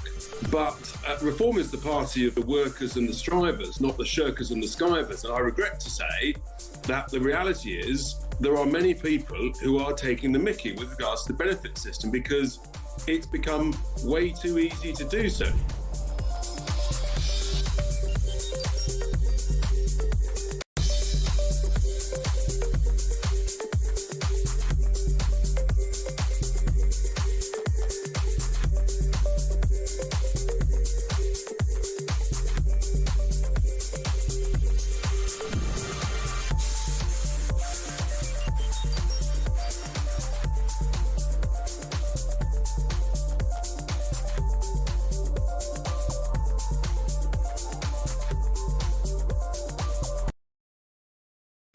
Across the UK, on DAB+, on your smart speaker, on your smart TV, and on your side. This is Talk. Welcome back to Morning Glory, 7:25. I'm Mike Graham. I am here with you, of course, all the way through until 10 o'clock. 4 glorious hours of Morning Glory to keep you occupied between 6 and 10. One from Sean in Norwich says, isn't it a bad omen for a journalist to say there's no news today? Tempting fate, Mike. Oh, no. The thing is, it's not that there's no news, it's just that there's no specifically kind of, overarching news. Because normally when we do this show, we take a theme of something that's going on, whether it be Keir Starmer's a completely useless Russian bot, or basically, Nigel Farage is about to win the next election and become Prime Minister, or, depending on what's been written, Donald Trump is about to take over the situation going on in Ukraine by buying up half of Ukraine and digging for minerals, all that sort of thing. It's not that there's no news, it's just that there's no overarching theme. Mark in Selby says, a slow news day, huh? Why not keep the Labour porn titles theme going? Well, that was yesterday. We did that yesterday, and we're not going to do it again. But here's a story for you to think about, because this is in the Times this morning. The UK spends £3.5 billion on public services for migrants on benefits. Basically, this is figures that have come from the Centre for Migration Control, and the analysis has been done in the Department for Work and Pensions. And these are all figures that have come out from the government department about what is actually going on out there. Research suggests that people who are here, 1.2 million foreign nationals, are claiming benefits, and that would appear to cost us in universal credit around about £7.5 billion. So we'll talk about that coming up. We'll also talk to Peter Conradi, who's basically here, Europe editor of the Sunday Times, to talk about what is going on in Ukraine and what is likely to happen over the next 24 to 48 hours. Peter, very good morning to you. Good morning. I mean, I've been saying this morning, I don't know how anybody can spend 3.5 hours on the phone to anybody. I have a general sort of rule of thumb, which is that if you get to 24 minutes and you've still got my attention, I'm putting the phone down. But apparently yesterday there may have been some delay in Vladimir Putin coming on the line. But 3.5 hours of a phone call between Vladimir Putin and Donald Trump, it sounds sort of historic, doesn't it? It does. I mean, I can't imagine I would want to spend more than a few minutes on the phone with either of them, to be honest. But yeah, certainly historic. But what did it actually achieve? Yes. They agreed that both sides would, so the Ukrainians and the Russians would stop attacking each other's energy plants, and then a few hours later, the Russians attacked an energy plant. So I think the answer to what's achieved is not very much, except probably to show quite how difficult it's going to be to get a deal, and how what the Russians want is very, very different from certainly what Britain and what Europe wants, and one hopes from what America wants. Right. I mean, the narrative is interesting, isn't it? Because the people who hate Trump say, he's absolutely going to kowtow to Putin and give him everything he wants, and it's absolutely ridiculous and it's nonsense and it shouldn't be happening. But, I mean, I suppose those of us who I would like to think are relatively neutral would say, well, at least they're talking to each other, and whatever comes out of it must be better, you would hope, than Vladimir Putin launching yet more attacks on the people of Ukraine. Yeah, I mean, I agree with you to some extent. I mean, the fundamental problem is that, if Putin had wanted to stop this war, he could either have withdrawn from Ukraine, which he clearly wasn't going to do, or more likely, he could have said, to the Ukrainians, let's basically freeze things along these lines. Right. Now, he hasn't done that. And so, the idea that Trump can miraculously come along and say, hey, why don't you guys stop this war? And both sides will say, oh, we hadn't thought of that. That's a good idea. Thanks, Donald. We'll do it. It was really naive because, Putin's ultimate goal is he wants to control Ukraine in some way. He doesn't want, he wants to get rid of Zelensky. He wants to have a puppet government in Kiev. I mean, that was the plan right from the very, very beginning. He thought he could do it by knocking out Kiev and by sort of invading. That didn't work. So, 3 years later, we're into this drawn-out war. But, is he just suddenly going to just sort of roll over now? No, he's not. No. That's the fundamental problem. But what does he want it for exactly? Because there's one reason, say, for example, that the West does not want Russia to be able to occupy it, is they don't want Russia on the borders of NATO countries like Poland.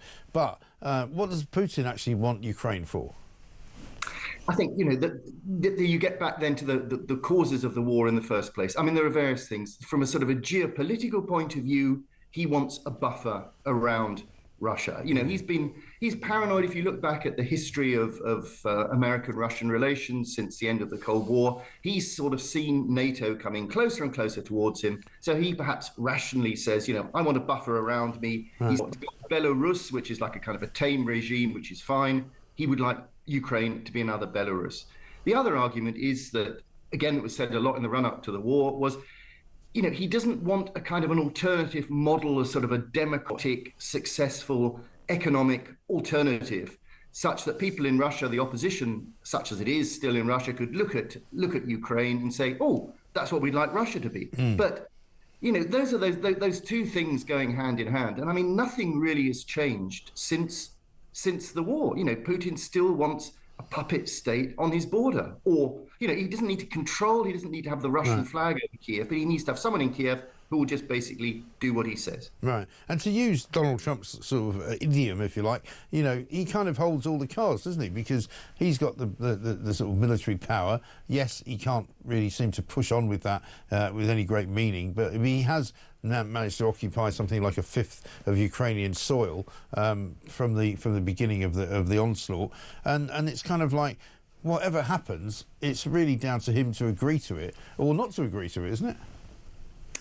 Well, it is indeed, yes, because, essentially, you could say Trump, so-called master of the deal, has gone about this in a bizarre way. I mean, is that the way you negotiate? He's basically, if he's there to sort of have the back of Ukraine, he's basically undermined Ukraine completely in the run-up to the negotiations.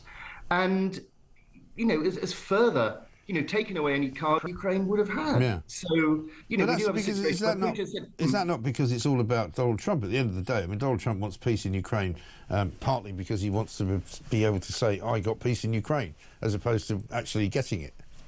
Yeah, I mean, precisely. It's all about Trump, but it's always all about Trump. And, I think he's seeing very, very quickly. We don't want to necessarily get into Gaza and Israel, but again, that was somewhere where he thought, he can sort that out. And, no, he hasn't. And Russia and Ukraine is just as intractable, with a lot more at stake. Yeah. So what happens in the next sort of week to 10 days, do you think?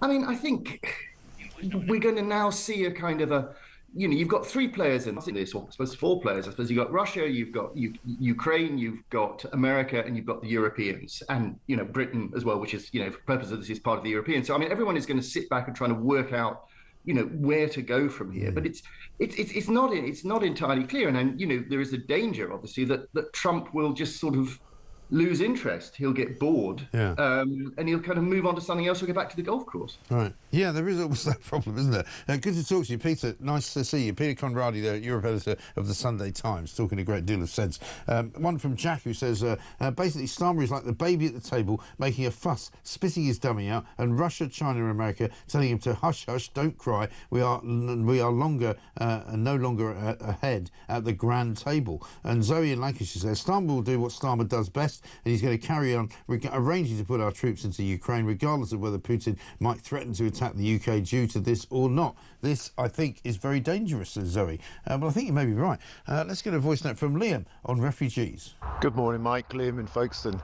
Just with regard to people's attitudes towards refugees hardening in recent months, that's utter nonsense. 3 years ago, the UK actually warmly welcomed refugees from Ukraine. You know why? It's because it's a war zone. When people see that they can't get a GP appointment, a dentist appointment, can't get a house, can't get a school place, see money frittered away left, right and centre, of course people are going to get angry because they're not refugees, Mike. They're illegal, young, economic migrants. Stop the boats and send them back. Yeah, Liam, I think you're absolutely right. And the Refugee Council, of course, is a misnomered organisation because refugees no longer exist, really, in this world. What we now have is economic migrants. What we have is illegal migrants. What we have is people who are taking advantage of a system which is very easy to take advantage of. It's not as if it was like it was in the 50s or when people were fleeing Nazi Germany or when people were fleeing actual danger in Western Europe. No, they're not fleeing that. They're coming here because they want to have a better life. Some people would say, we don't blame them for that. But it's not that surprising that people in this country think, well, why should you be getting stuff that I'm not getting? For example, every conversation we had yesterday about disability benefits, an awful lot of people said to me, you know, why is it that people are getting so wound up about disabled people being able to claim money when they're not getting wound up about illegal migrants being given absolutely everything that they want to get their hands on? Free money, free accommodation, you know, free heating, free electricity, free, you know, ability to roam around the country, you know, free rail passes, free bus passes. Why are they getting it all free when people who are genuinely hard-working and genuinely paying their taxes and genuinely trying to get on in life are getting stooked by this Labour government? I think it's a pretty good question. We'll try and find an answer for you between now and 10 o'clock. This is Talk.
Across the UK, on DAB+, on your smart speaker, on your smart TV, and on your side.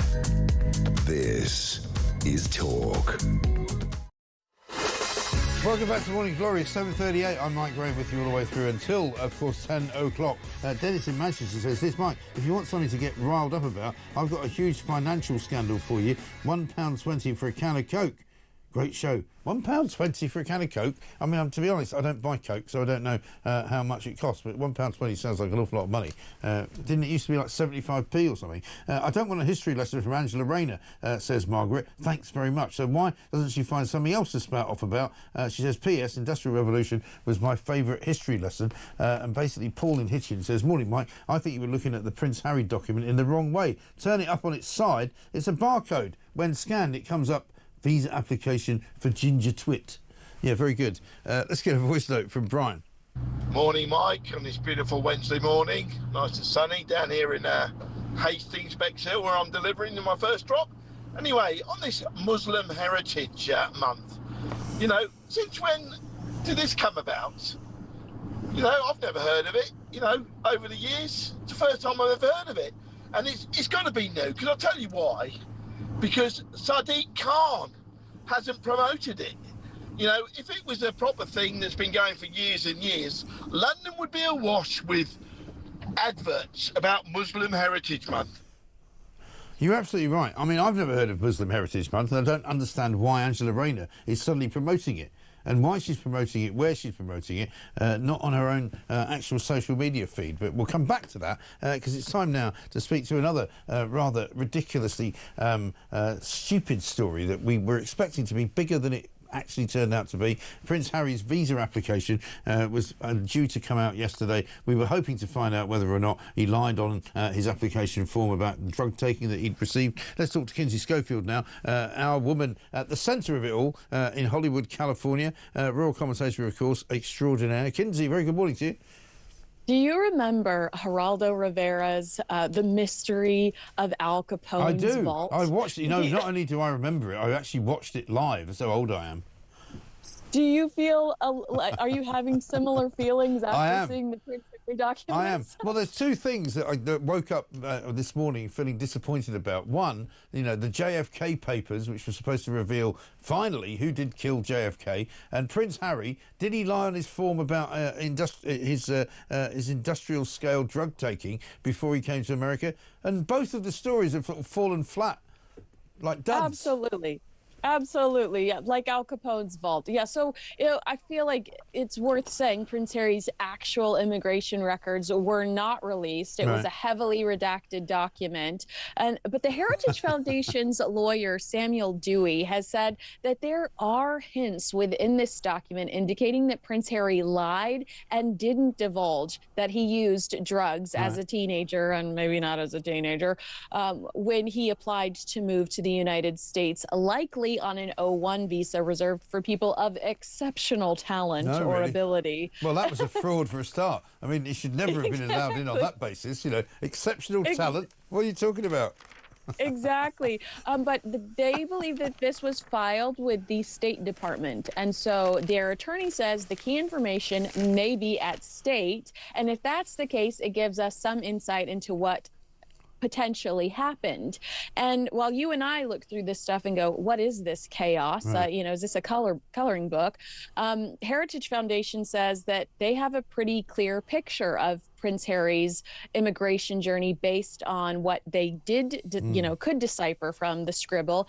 And that's that with the O1 visa, typically submitted by a sponsor. And in this case, the Heritage Foundation suspects it was likely one of Harry's charity foundations, which would have argued for his admission based on fundraising ability or another exceptional talent. Your guess is as good as mine when it comes to talent. But he explained that if Prince Harry admitted to taking drugs, that information would have ended up on a file known as DS-160 and sent straight to the Department of Homeland Security. But if he withheld that info, that visa paperwork would have never ended up in its entirety in the DHS file and would have stayed within the State Department. He's arguing that the State Department and DHS are withholding information still from the Heritage Foundation as well as Judge Carl Nichols. So this gives them potentially reason to appeal and continue to fight this. Right, because what's funny is that, you know, we talk about heavily redacted, but if you can see what's on the screen there, I mean, it's not heavily redacted, it's just everything's had a line put through it. You can't see any of it. And we're told, apparently, by Judge Carl Nichols that the release of the documents, basically in the manner in which they have been released, is to protect his privacy, because, of course, he doesn't think there should be any media intrusion. That's not the same America that I used to live in. You know, when I lived in America, I was always amazed at the fact that, you know, you could ring up the FBI at any given moment in any given city in the country, and they would tell you everything that they had on some guy or other they were tracking. You know, I used to do stories about insider trading deals with Rudolph Giuliani down the Southern District of New York, and they would tell you absolutely everything. They didn't redact anything. So what's changed? Why have they suddenly got all protective around Prince Harry? I mean, honestly, if you imagine Prince Harry on the mushrooms that he so publicly discusses taking in Spare, looking at that redacted page, he would tell you it looks like a butterfly. Yeah. But yeah. Oh, apparently people have said to me, turn it sideways, it looks like a QR code. That is so funny. Absolutely. Well, so in the release documents, there's a declaration from Jared Panter. He's the chief officer for the Freedom of Information Act at DHS. And he said that the agency determined it was not possible to release any portion of Harry's records, as anyone with a familiarity with immigration law could easily determine Harry's status, which I think is why the DHS is saying O1 visa. But he said to release such information would potentially expose the individual to harm from members of the public who might have a reason to manipulate or harass individuals. But I also saw within the paperwork mentions of media harassment. And my argument would be, what is your definition of media harassment? Because I think that there are a lot of people that don't consider what they do harassment as much as they consider holding Prince Harry accountable if he lied on his visa application. Well, I think so. And media harassment, again, in America, used to be protected by the First Amendment. You didn't have to worry about it, you know, going all the way back to, you know, photographers, paparazzi photographers like Ron Galella back in New York in the 1970s, who was sued by various celebrities. You know, I mean, these guys were... Didn't Jackie O go after him, yeah, too? she did, yeah. I mean, these guys were unbelievable. I mean, this was a guy who he hired a boat and put it off the coast because he couldn't go into Hannesport when the Kennedys were a thing, so he hired a boat and basically sat on the boat and perched his camera on the top of the boat, and he was offshore by about sort of, you know, quarter of a mile, and they couldn't stop him, and he just filmed everything they did. You know, and some people might not like it, but, you know, that's why we've got all these great pictures of the Kennedys. And so, you know, I'm just surprised that Harry's being protected in this way, more so than anyone I've ever known about. And why? I mean, yeah, really. What special talent is he bringing to the table that requires so much protection? Presumably, But they can't get. Presumably, they get sick of him whining at them every day when he rings them up and goes, "Oh, excuse me, you know, would you mind telling these paparazzi to get lost?" I mean, there's a big interview with Gwyneth Paltrow in Vanity Fair this week. I was reading it yesterday in the Telegraph, where she says, yeah, she lives in Montecito, but she doesn't really know Meghan. She says she thinks she's quite a nice woman. She said, and then she said, maybe I'll get past their security detail one day and give them a cake. Yeah, I loved that she took the high road there and was like, well, you know, I've said it for years. Meghan Markle is not friends with Gwyneth Paltrow, despite all of these media entities like Us Weekly and some of these other outlets claiming that they're friendly. Gwyneth is like, no, we're not friends. But I did speak to an attorney who has sat in on some of these hearings and spoken to some of the parties involved. And he believes that the Heritage Foundation will appeal and that this document, despite it being very difficult to read for you or I, gives them enough ammunition to properly argue their case going forward. And that case is that Prince Harry's status, or if not status, but whether he was truthful or not, is a matter of public interest. And I do think at this point, I do think it is. I think there's proof of that. That's why they're concerned about harassment. No question. Meanwhile, the Sun this morning's got a piece, I don't know if you've seen it, about the Duchess of... I hesitate to call, because I don't really want to call her the Duchess of Sussex. I just want to call her Meghan Markle, particularly since I know it now annoys her from her last outing. She was busy making a St Patrick's Day waffle yesterday, which was green and looks pretty ghastly, to be honest. Yeah, I've never seen a better ad for stomach medication. We have something called Pepto-Bismol over here. I don't know if you have Pepto over yes, there. I used to. We don't have it over here, but we. I thought, well, we do have it over here. Okay, but I used to take it in America. Yeah. Yeah, well, all that screams to me is Pepto-Bismol. But there are so many, like, top of the article headline stories accusing her of faking the waffles because there aren't the right creases in the waffles compared to the waffle maker that she shows us. It just shows you that everything this woman does garners attention and garners headlines. Why does she not use that power, that superpower, to do anything worth talking about? I know. It's a very good question, and I can't answer it. The only answer I can find, even in the depths of my goodness of my heart, is that she's a vacuous, useless, narcissistic, ghastly individual. Sorry, I said it. I didn't mean to. Well, I mean, you better watch your mouth. That's going to get you on Entertainment Tonight again. Yeah, listen, it was a very short clip, but we're looking for another one, so let's keep it up. Good to see you, Kinsey. Very nice to talk to you, as ever. Kinsey Schofield, royal commentator there, from the depths of California, talking about Meghan Markle and Harry. And because why should he get special treatment? Why on earth should we not be allowed to see what his visa application says? It's a matter of public record. It should be. You know, the fact that he's been complaining and he's got phalanxes of lawyers, he's wasting so much money on lawyers to say, you know, I'm a special case, I must be protected from the terrible media speculation about what I do every single day of the week. Nobody gives a stuff what you do, mate, but what we do care about is hypocrisy. What we do care about is your self-entitled role to represent the people of this country and the royal family. Because quite frankly, we'd rather you didn't. This from Tony in Bournemouth.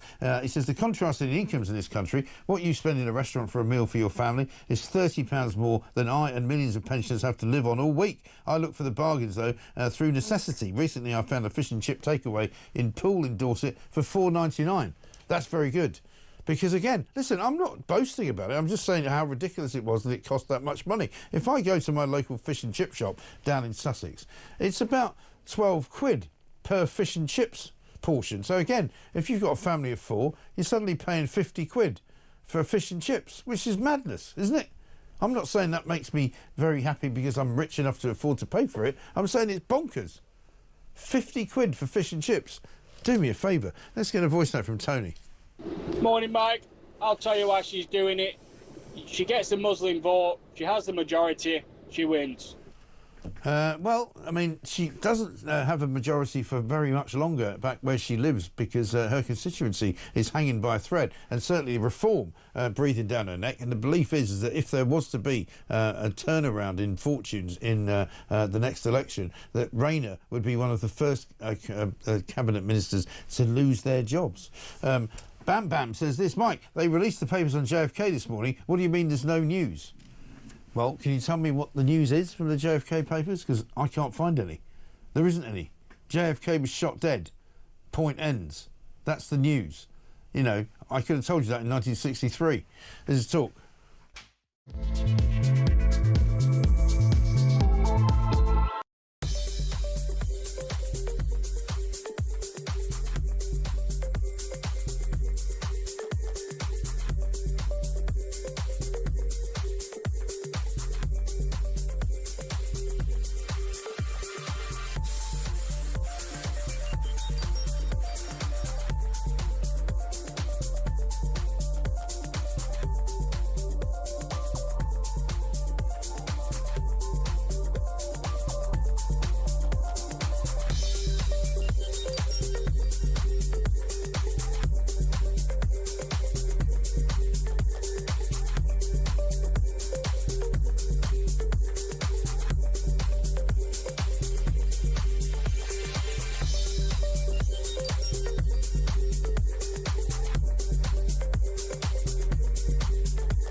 Yeah, but this has been the case the whole time. This whole idea that in international waters, you've got to save people if they're in distress. You know, therefore, if someone gets into your particular territory and then they just stop and wave, great, you've got to go pick them up and bring them ashore because otherwise you're a murderous nation. But, you know, these people choose to get in dodgy boats and break into a country. It's a bit like saying if I go sit in the middle of the motorway, everyone's got to stop and come and rescue me. I mean, you kind of hope cars would swerve out of the way, but how many more times can we do this?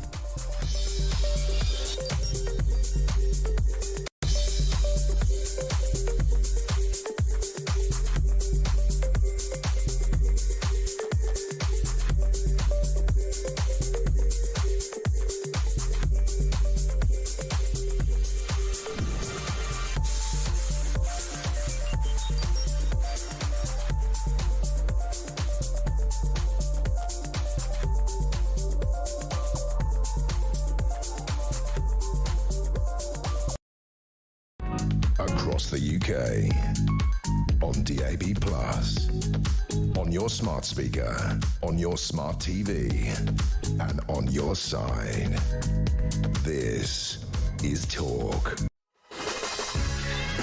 7:55. By the way, welcome back to Morning Glory. Morning Glory being, of course, the song by Oasis. There's a big competition going on, which we'll tell you about coming up a little bit later on.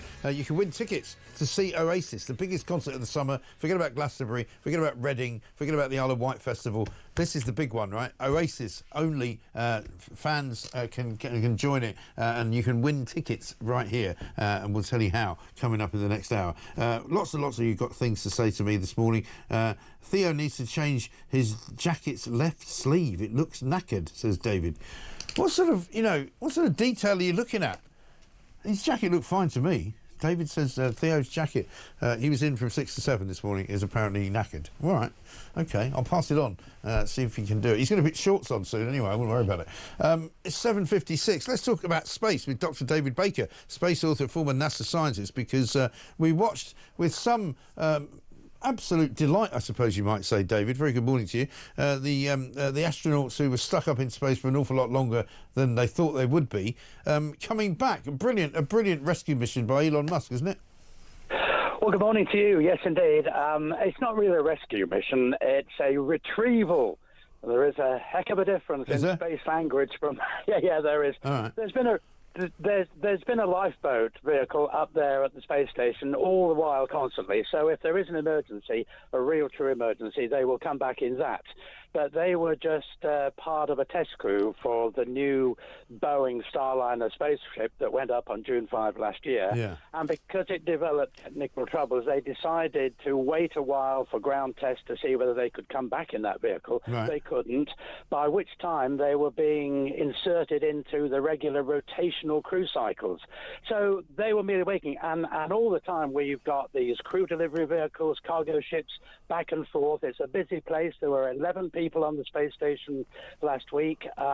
So while it looked as though they were stranded there was a lifeboat there to bring them back. But why didn't they come back sooner then? Well, there was a delay in wondering whether they could come back in Starliner, and there was a couple of months where the Starliner remained docked to the station, and you don't want to disrupt the normal cycle because these mission sequences are planned a year to a year and a half in advance. A normal crew rotation stays for 6 months. Right. We've had people. But their particular situation was that they went up for a few days, and Yes, they weren't meant to be there a few months. So if you were going to stick to the script, if you like, surely they should have stuck to the script and come back then. Well, sticking to a script would have them come back in something that wasn't yet up there. So you would have had to have inserted another Crew Dragon launch. And remember, NASA is paying for these flights.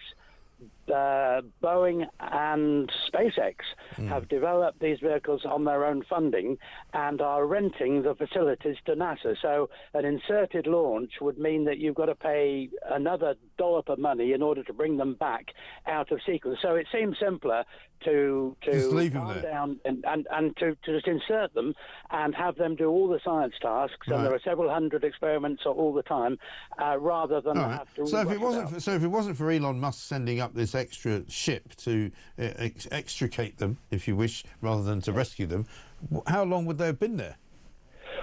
Well, this wasn't an extra ship. This this flight that brought them back overnight was in fact the one that was scheduled all along. So they merely waited for the next bus to come along, if you will. But I thought this particular bus was sent by SpaceX, wasn't it? Yeah, but it routinely does. It flies all the crew now. SpaceX is responsible for flying half of the cargo because there's another supplier does other cargo, and the two that were to have been hired permanent, because NASA does not. So you're basically saying this is not a really very interesting story at all, David. You're sort of killing the story by telling me that actually this is completely normal. There's nothing to see here. Elon Musk is not a genius. He didn't send an extra rocket ship up. Donald Trump, the President of the United States of America, didn't congratulate him. And, you know, just forget about it. I knew you'd get it right. I knew you would on this station. But realistically, this was a normal Crew Dragon inserted onto the flight, and it wasn't. Oh it my wasn't God! An extra flight at all. I'm surrounded by people trying to kill the news today. Have a look at this. Have a look at what Elon Musk had to say. Check this out.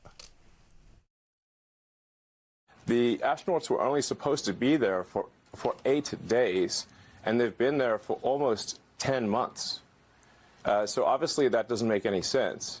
SpaceX could have brought the astronauts back after a few months at most, and we made that offer to the Biden administration. It was rejected for political reasons, and that's just a fact. So he says that he could have done it earlier, but they didn't want to pay for it, in other words.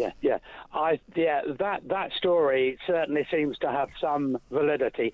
I have no knowledge, and neither do a lot of the people involved in the program, about what Musk is actually referring to in that context.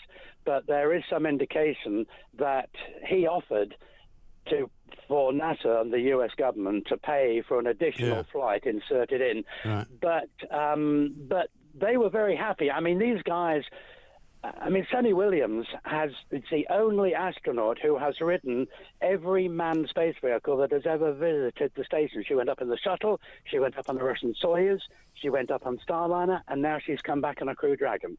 The shuttle is now retired, obviously. The Russians still launch their crews on Soyuz, because it's a mixed crew. We still have Russian crews up there, among the international crew of Europeans, Americans, Canadians, Japanese, and Russians on rotational basis.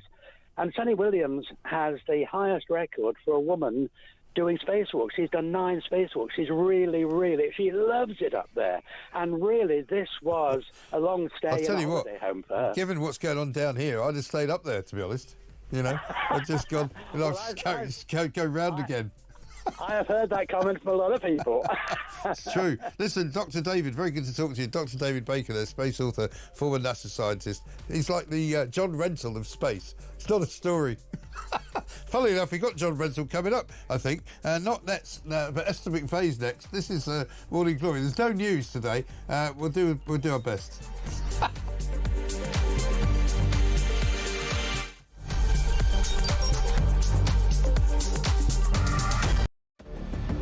I can announce this government will begin the biggest sustained increase in defence spending since the end of the Cold War. We will deliver our commitment to spend 2.5% of GDP on defence, but we will bring it forward so we reach that level in 2027. The answer from European capitals has been as resounding as it is clear.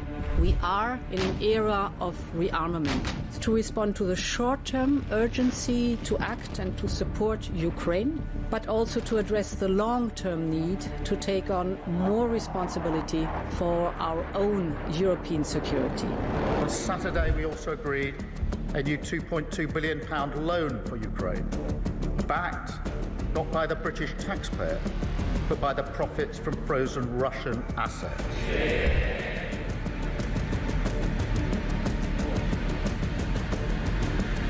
It is my pleasure to bring from His Majesty the King a letter. He sends his best wishes and his regards, of course, but he also asked me to bear this letter and bring it to you.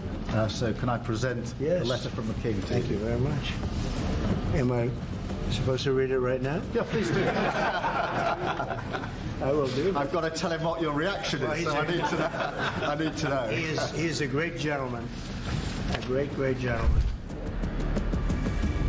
He said he thinks the war's going to go on for a long time, and he better not be right Well, I just think you should be more appreciative because this country has stuck with them through thick and thin. We've given them much more than Europe, and Europe should have given more than us because, as you know, that's right there. That's the border. What kind of diplomacy, JD, you are speaking about? What do you mean? I'm talking about the kind of diplomacy that's going to end the destruction of your country. Yes, but if you Mr. President, with respect, I think it's disrespectful for you to come into the Oval Office and try to litigate this in front of the American media. You're gambling with the lives of millions of people. You're gambling with World War III. You're gambling with World War III.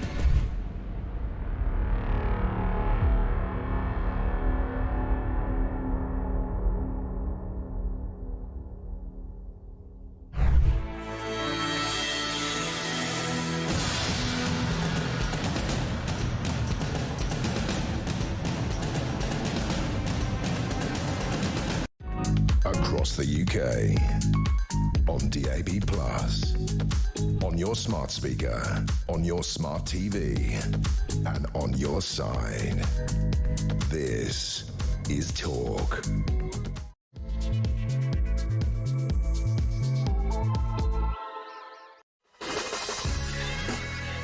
Welcome back to Morning Glory. Don't forget, coming up later on in this hour, we'll tell you how you can win tickets to see Oasis. Absolutely extraordinary stuff. It's 5 minutes past 8. I'm Mike Graham with you all the way through until 10 o'clock, of course. The sun is up. It's going to be warm today. I keep meaning to check on my weather app to see how warm it is, but it's meant to be 15, 16 degrees, something like that. So people will be getting the shorts on, no doubt getting the vest out, taps out, it used to be called up in Scotland, taps off, I think, something like that. Esther McVeigh's here. She's the former Minister for Common Sense. We're going to talk about the high street lender Santander. Breaking news this morning, they've announced around 750 jobs are at risk of redundancy under plans to shut yet another 95 branches because the high street, I'm afraid, ladies and gentlemen, is dying on its backside. Nobody seems to know what to do about that. Rachel Reeves, at least, should know what to do. She's the Chancellor of the Exchequer. She's only a week or so away now from making her sort of spring statement. We saw yesterday Liz Kendall deciding to hand out a load of new regulations to people who claim PIP, who claim all sorts of benefits, who might not now be able to do so. And quite a few people have said to me, how ridiculous is it that the government has decided that they have to go after pensioners, they have to go after people who are disabled, they have to go after farmers, they have to go after almost anybody rather than the illegal immigrants who are costing us billions and billions of pounds a year because we can just keep paying for them to be put up in hotels, for them to be put up in houses, for them to bring their children here and put them all through school. Anne from Kent says, amazing Musk recovery being talked down by your last guest. It's still amazing. Ocado don't deliver there. Well, they certainly don't. I mean, it's incredible, isn't it, that so many people don't want to congratulate Elon Musk for doing such an incredible job, basically, for actually rescuing people who went up to space for 8 days and were still there 9 months later. As far as he was concerned, he said they could have come back any time. Well, really? Well, that's news to them. Because if they thought they could come back any time, why didn't they come back any time? For heaven's sake. 0344 499 1000. The Guardian front page this morning says over 1 million people are at risk of having their benefits taken away. The Financial Times says that Rachel Reeves is getting ready to squeeze public spending even more. Lots of people talking about the conversation, 3.5-hour conversation between Donald Trump and Elon Musk. It's not Elon Musk, sorry, Vladimir Putin. I'm saying 3.5 hours on the phone for anybody is way too long. I can't do more than about 20 minutes. 0344 499 1000 is the number. Basically, shopping habits have taken a weird turn as well. And tube drivers who are on £70,000 a year want to be given preferential treatment when it comes to actually getting their hands on some council housing. I feel another strike coming on, don't you? 7 minutes past 8. This is Morning Glory. Let's get it on.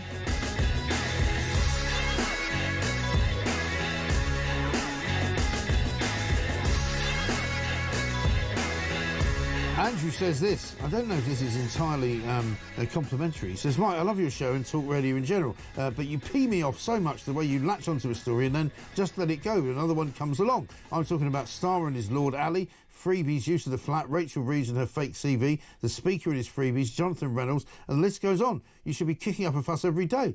Starmer said there would be no increase in council tax. You've all gone quiet on that one. Andrew, are you serious? Have you literally lost the plot, mate? Are you calling me or messaging me from an asylum? You know, are you in a straitjacket? We already said this week that Keir Starmer promised that council tax wouldn't go up. We played a clip of Keir Starmer's promising over and over and over again that council tax would be frozen, that it wouldn't go up. I mentioned the Speaker and his freebies just the other day. I talk about the fake freebies and, in fact, Rachel Reeves getting free tickets to yet another concert with old, what's her name, Sabrina Carpenter, just on Monday, I think. I talk about Lord Ali all the time. Every time I see Keir Starmer, I say, is he wearing a Lord Ali suit? So I'm sorry, I'm not going to take any lessons from you, Andrew, in what I should be talking about and when I should say it. Because, quite frankly, I have a religious affection for giving a hard time to Keir Starmer and Rachel Reeves and Angela Rayner, and this morning we're giving her another going over because of her ridiculous, treatise about, was it Muslim Commemoration Month or something like that? So I don't know what you're talking about. One from somebody who doesn't give a name. Dr. David is a fool. That was the guy who was on just before this. Let's talk common sense with Esther McVeigh, because she's here, as she always is now every Wednesday. Very glad to say. Very good morning to you, Esther. How are you doing? I'm doing very well. As you say, the sun is out. It was freezing though when I walked to work this morning, but I'm getting prepared for the warmer weather later. Yeah, it's definitely, the spring is definitely in the air, isn't it? There's no question at all about that. And what's good about that, though, is that no doubt Labour will find some way of taxing it. If they could, they would. They would, absolutely right. Let's talk about that. Let's talk about their plans that they unveiled yesterday. A lot of people this morning, a lot of commentators, Andrew Neil included in the Mail, sort of saying they've missed an opportunity here. They should have done so much more with the cutbacks on benefits. They're talking about trying to save £5 billion, which, to be honest, is a bit of a drop in the ocean. What did you make of Liz Kendall's speech yesterday?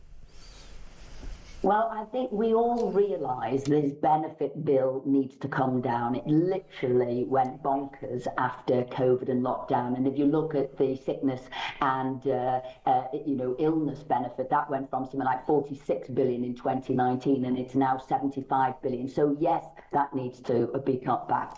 But you can't cut benefits back unless you've got the economy going and you've got the jobs for people to go into. So when I was working with Ian Duncan Smith and worked in that department for about 7 years, we were getting 1,000 more people into jobs each and every day, because what we made sure, if you signed on for benefits, we called it a conditionality, and for your benefit you had to make sure you were job ready, to make sure you had your maths, you had to make sure you had your English, and then we call it soft skills, and you do work experience. Now Labour fought every step of the way against absolutely every change we did. They even called work experience slave labour. So they haven't put the prep in. They haven't seen how they're going to get people into work. Worse than that, Rachel Reeves' budget is actually destroying businesses. The tax that she has loaded on businesses now, we've had the biggest closure of companies since Labour was last in office, and that increase in employers' national insurance contribution of the companies left standing, 30% of them are saying we're going to cut back on staff. So there is no jobs for people to go into. So they've destroyed the economy. They really have. I mean, this is the thing. I mean, we had a call yesterday with a guy that we've been in touch with in Canterbury, who's been running a restaurant for the best part of the last 30 years, associated with Canterbury Rugby Club as well. And he said, he said, I can't do it anymore. He said, I've given up, because he had about 5 or 6 full-time staff, and then he employed a load of 18 to 21-year-olds on minimum wage, which is no bad thing, because they need a job and they need job experience and all of that. He said, but the £3 increase in the minimum wage has knackered him completely. So he's basically shutting it all down. So not only is the government not going to get the bunk up in national insurance, they're not going to get what he's paying them now. Exactly, and that's what people are saying. And the other bit of the national insurance contribution is that threshold that was £9,100 coming down to £5,000, and that'll have a massive impact on young people, on, say, mums returning to work, part-time workers. So this is the problem. So the reality, because actually they're talking about benefit cuts, getting people into work, I'd say that's for the birds. Labour Party do not have it in their DNA. No, what this was about, we know Rachel Reeves has got a 15 billion, maybe more, black hole after her budget. She's got to come to Parliament on the 26th of March. OBR has looked into her figures, and basically they're scrambling around for money anywhere and everywhere. This will be another Starmer U-turn, and they're saying to basically kid the OBR to sort of prove that they can be trusted with the economy, that they're going to get $5 billion from benefits. It's not going to happen. It is kidology, yet again, smoke and mirrors to find money for the OBR for next week. It really is, because it looks to me as though they don't know what they're doing. I mean, Peter Kyle, who is the man who thought it was a great idea to ask AI whose podcast he should go on last week, right? Because he didn't seem to have any mates that he could ask. He's off to California, because you know how much they like jetting around the world, this particular cabinet. He's going off to California with Lord Mandelson to speak at the annual NVIDIA conference in San Jose, where apparently he's going to bang the drum for more companies to set up shop in the UK. Well, why would they? You know, what would be the point of doing that? I know from speaking to just friends of mine, a lot of American companies say we're not going to set up in Britain because the problem in Britain is the taxes are too high, the schools are too expensive, and basically they're coming after us for all sorts of, financial fiscal penalties, that we'd be happier if we're going to set up in Europe and doing it somewhere else. You're quite right. You've got to have fertile ground for businesses to grow, and that comes from regulation, that comes from taxation, comes from support to set up, and that also comes with, and you'd be reducing taxes to take on young people. You've got to get all of those incentives there, and this government has done the exact opposite, at which, as I said, when I was working with IDS from 2012 to 2018, we did the exact opposite, and I was Secretary of State, and we carried on that process. So we brought employment rates, were record levels of employment, and we brought youth unemployment down, all unemployment down. And I have to tell you, Labour has done the exact opposite to what is required to get people off benefit. Yeah, absolutely right. What do you make of Kerry Badenoch's statement yesterday about net zero? I mean, finally, somebody conservative has come to the table of common sense, I would call it. We've been banging this drum for a while. Basically, it's a piece of the Sun this morning. We're going to be talking about it shortly. We've got net zero chance of hitting a 2050 target. I know there are still plenty of wets left in the Tory party, but this is a step in the right direction for Kemi, isn't it? Absolutely, it is. Some of us have been talking about this for a long time. It is unachievable. Yes, that's one argument. But the other thing, it would impoverish us all. It's £1 trillion to impoverish us all. We're 1% of those carbon emissions. And, Kemi talked about the huge advantages we'd be given to China as it storms ahead in manufacturing of solar panels, of electric cars. So we're impoverishing ourselves and weakening ourselves on that global stage. So absolutely, she said the right thing. So we need to go further. But I think at least it started the discussion, because there are still people like Ed Miliband who are just net zero fanatics. He is a fanatic. I mean, I don't know what the point of Ed Miliband is. Nobody does. Because even the Labour government have sort of moved away from his fanaticism and said, we can't keep this ridiculousness up. We can't keep heading for net zero because we can't afford it. I mean, extraordinary story today on page 2 of the Daily Mail. The boss of British Gas is a rather curious-looking character called Chris O'Shea. He's got one of those, handlebar moustaches that you put wax in. You never trust anybody that does that. He's going to get a £245,000 pay rise, right? That's a pay rise. That's not his total money. He's going from $855,000 a year to $1.1 million on April the 1st, April Fool's Day, exactly the same time as energy prices are going to go up by 29%, something like that, going up to from £111 to £1,849 on average. I mean, just incredible, isn't it? It is just a nonsense when people are struggling to pay their bills, when they're seeing bills are going to increase, and then you see a government going to push bills up even more as they go off on this almost religious type zeal on net zero. Really, we should be saying, how do we have energy security? How do we have energy affordability and reliability? And we're looking what's going on across the world. You'd say, why aren't you exploiting your own reserves? Why are you making yourself even more dependent on our states and countries. Yeah, absolutely right. Couldn't agree with you more. More common sense than you can shake a stick at. Thank you very much indeed. Esther McVeigh, MP, former Minister for Common Sense. This from Sue in Forres. Is that right? F-O-R-R-E-S. She says, I'm quite surprised by your ignorance over the cost of fish and chips. What is this, Bash Mike Graham Day? What do you mean, ignorance? She says the fish has to be caught and filleted. The potatoes have to be processed. Processed? What do you mean, like cut up into chip shapes? And then she goes, then there's the cost of cooking oil, cleaning the fryers, not to mention gas, electricity to heat them. Then there's wages, rent, taxes, not to mention employers' national insurance. Yeah, I know all this. So actually, it's quite reasonable when you add it all up. Well, not really. I mean, I would have thought if you're going to the fish and chip shop with your kids and your wife or your husband or your significant other, that you shouldn't be paying 48 quid for the privilege. It's supposed to be a cheap takeaway, isn't it? I'm not, I'm not in any way bashing the people that are charging us that kind of money. I'm just saying that that's where we are. It's a ridiculous situation that we are there right now. Sharon says, morning, Mike. Amazing to see these people trying everything in their power not to say Musk did a good thing. It's absolutely nuts. Have a good day. And Mark says, yeah, absolutely right. Space derangement syndrome. Why can't people just say Elon Musk's a genius? He's done a brilliant job. I don't necessarily agree with all of his politics, but he's rescued people from space. Apparently you can't call it a rescue because they didn't need rescuing. Well, really? Well, tell that to them. They've been up there for supposedly 9 days. Turned out they were there for 8 months. That's a bit like saying I took a train journey to Manchester and I was meant to come back literally 8 months ago and I was still there waiting to be rescued. That's what it's like. Let's get a voice note from Simon. Hiya, Mike. It's Simon from Devon. So we've got sort of like a no news sense day. We still don't know who killed JFK. No. Prince Harry's a barcode. And Angela Rayner's talking about Muslim heritage and nobody's even heard of that.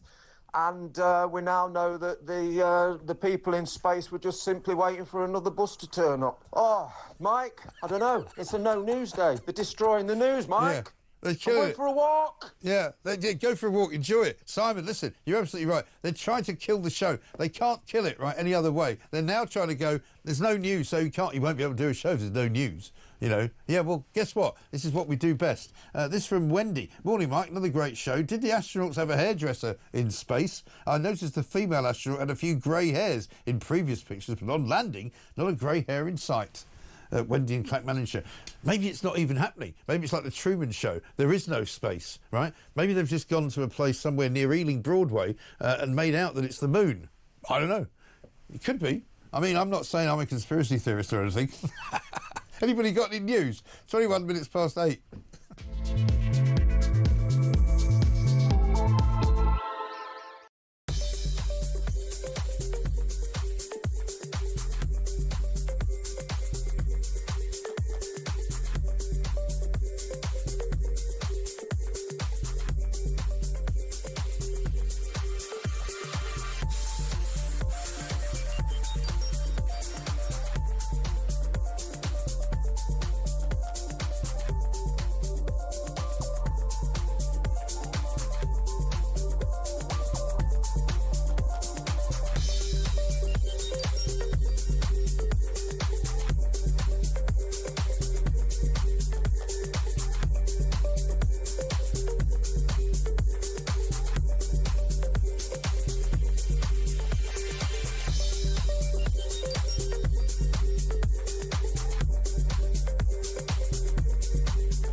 guess what I'm concerned about today is that, I think there's kind of a fundamental tension at the heart of what's being spoken about. On the one hand, there's talk about providing better employment support, investing in that, trying to de-risk the journey back into work.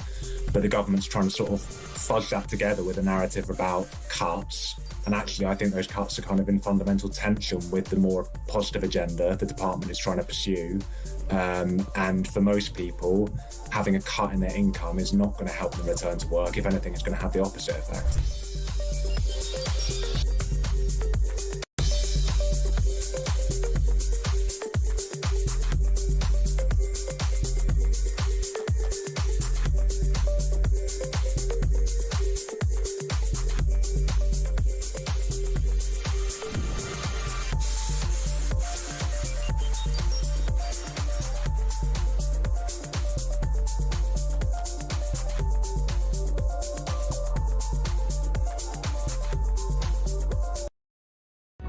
Across the UK, on DAB+, on your smart speaker, on your smart TV, and on your side. This is Talk. Welcome back to Morning Glory, 8:24. The big thing about the Today Show, not the Today Show, obviously that's what they call it, the show today, I should say, is basically that we haven't got any news, so we need some help, because we've got to fill another hour and a half. So if you've got any news, by all means, let us know. You can give us a voice note. What's the big news in your house? You can send it in, of course, 0344 499 1000. John Renton will be up soon. He won't be any help because there's never a story with him. Same goes for that bloke on space. He didn't think it was a great story that people have been rescued from space after 9 months up there when they only went for 8 days. I mean, incredible, isn't it? Jack Elsom's here, Chief Political Correspondent from The Sun, because, of course, in The Sun today, on page 10, they've got a rather special guest columnist who's writing about the business of net zero, and she would be one Kemi Badenoch. And it says Conservative Party leader. I'm a bit worried, by the way, Jack. Thank you for joining us. Very good morning to you. Morning, Mike. You've given her byline on a green background. Is that some kind of subtle message that that the Tories have actually gone green? Yeah, exactly. No, as David Cameron said, vote blue, go green. Yeah. We love to have some fun with the subs. I think we should just talk about fish and chips for the next half an hour, if I'm honest. I'm from the Isle of Wight, where we have more fish and chip shops than we do people. And I can remember being about £1.50 when I was growing up. Well, so, funny enough, somebody just sent me that. So about 30 years ago, it was £1.50 for fish and chips. Yeah. And I'm not ignorant about the how much has to be done to bring the fish to the table and all that. I'm the same. I go down to Sussex at the weekends, or at Hastings, great big, loads of fish and chip shops down on the seafront. But it's become a really, really expensive thing to now do. You can't just go down and get your fish and chips and sit on the pier and eat them, because apart from the fact you get dive bombed by a load of massive seagulls about the size of a pterodactyl, you have to go and eat it in a restaurant where you end up getting the thick end of about a £50 bill for a family of four. Yeah, I know. It's crazy, isn't it? Probably one of the most British things you can have is eating fish and chips on the beach. But if that's going as well, then it's just the sign of the decline, isn't it? I guess. Yeah, absolutely right. Let's talk about Kemi Badenoch. Let's talk about Kemi Badenoch. That's absolutely right. We've got net zero chance of hitting the 2050 target. This was a big announcement yesterday that she basically sort of differs from all of her previous predecessors who were leaders of the Tory party, including Boris Johnson, including obviously David Cameron and Rishi Sunak as well. I think Liz Truss possibly the only person who wouldn't agree with it. But she's not quite saying we shouldn't even bother with net zero. She's just saying we're not going to hit the target. Yeah, exactly. This legally binding target that was really introduced by Theresa May in the dying days of her government. It was put through on the nod without even a vote in Parliament. There were hardly any people that turned up, and it was meant to shore up Theresa May's legacy, because the only other really thing she had was not being able to get Brexit over the line and bungling her parliamentary majority. And so this was put through on the nod back in 2019. And it hasn't really had much thought, apart from the past few years, where all of these eco-edicts which have come out, you've got to get rid of your boiler, you've got to buy a green car, we're going to get rid of oil and gas drilling in the North Sea, has made people sit up and go, hang on a minute, this is going to cost ordinary people a pretty penny. And Kemi Badenoch, in her piece today, it's an extension of the speech she made yesterday, isn't saying that she denies climate change in the slightest. She said that is a fundamentally conservative principle in terms of trying to look after and conserve the planet. But what she is saying is that we need to make sure that ordinary people in this country are not taken for a ride and are paying through the nose for this stuff. All the while other mass polluters like China and India are pumping out all sorts of non-renewable energy, looking after their consumers in the meantime, all while we're going for this net zero transition. But I think the problem Kemi Badenoch has with this is twofold. One is that she's naturally going to be outflanked by Reform, and Nigel Farage yesterday came out of the traps and said, well, I've been banging on about this for years while you were actually voting for the 2050 target back in 2019. But then also is the point that you made to Esther McVeigh earlier, which is that many people in her party still are really signed up to all of this stuff.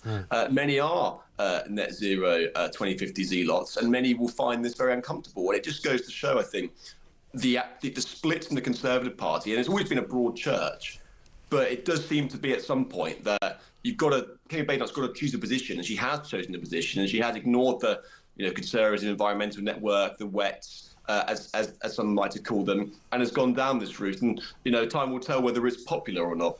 Well, that's the thing, isn't it? Because, I mean, it is a very split division of the country, isn't it? Because Jeremy Kyle had a guy on yesterday who was sort of Conservative, Green Network, whatever it's called, who said, you'll find it very hard to discover a poll in which it's not favourable for people to go for net zero because everybody actually wants it. And, our experience here at Talk is that all of our listeners and all of our viewers are not interested in net zero at all. They don't care about saving the planet. They don't even, if you ask them and say, well, don't you want to make it a greener place for your children? They go, no, not really, not particularly, because actually it's going to cost us too much money and it's not really achievable. And it doesn't matter what we do. If you're literally talking about saving the planet, we are a very, very tiny, tiny part of it, 1% or at the most 2% of global emissions come from this country. So why would we even bother? Well, you're right. Our emissions make up an absolute fraction, pea-sized fraction of overall emissions. Yeah. I think often when you ask people, do you think that we should save the planet? In polls, that obviously it comes out as yes. But when you dig deeper and go, okay, would you be prepared to pay X, Y, and Z amount for it? Then the answer is a resounding no. Right. And I think that's the real contradiction at the heart of this, because there's no such thing as a free lunch. And if you are going to move towards net zero, then people are going to have to make sacrifices. And the point Kemi Badenoch is making is that, of course, it's a noble aim to want to save the planet and go green, but not at the expense of ordinary people in this country who are going to pay the price for it. I'm sure people like Ed Miliband can afford it. He can afford to change his boiler. I mean, he can afford to drive an eco car. He's got 2 kitchens and a nanny. Well, exactly. Most people don't. Most people struggle to heat 1 kitchen, right? Let alone 2.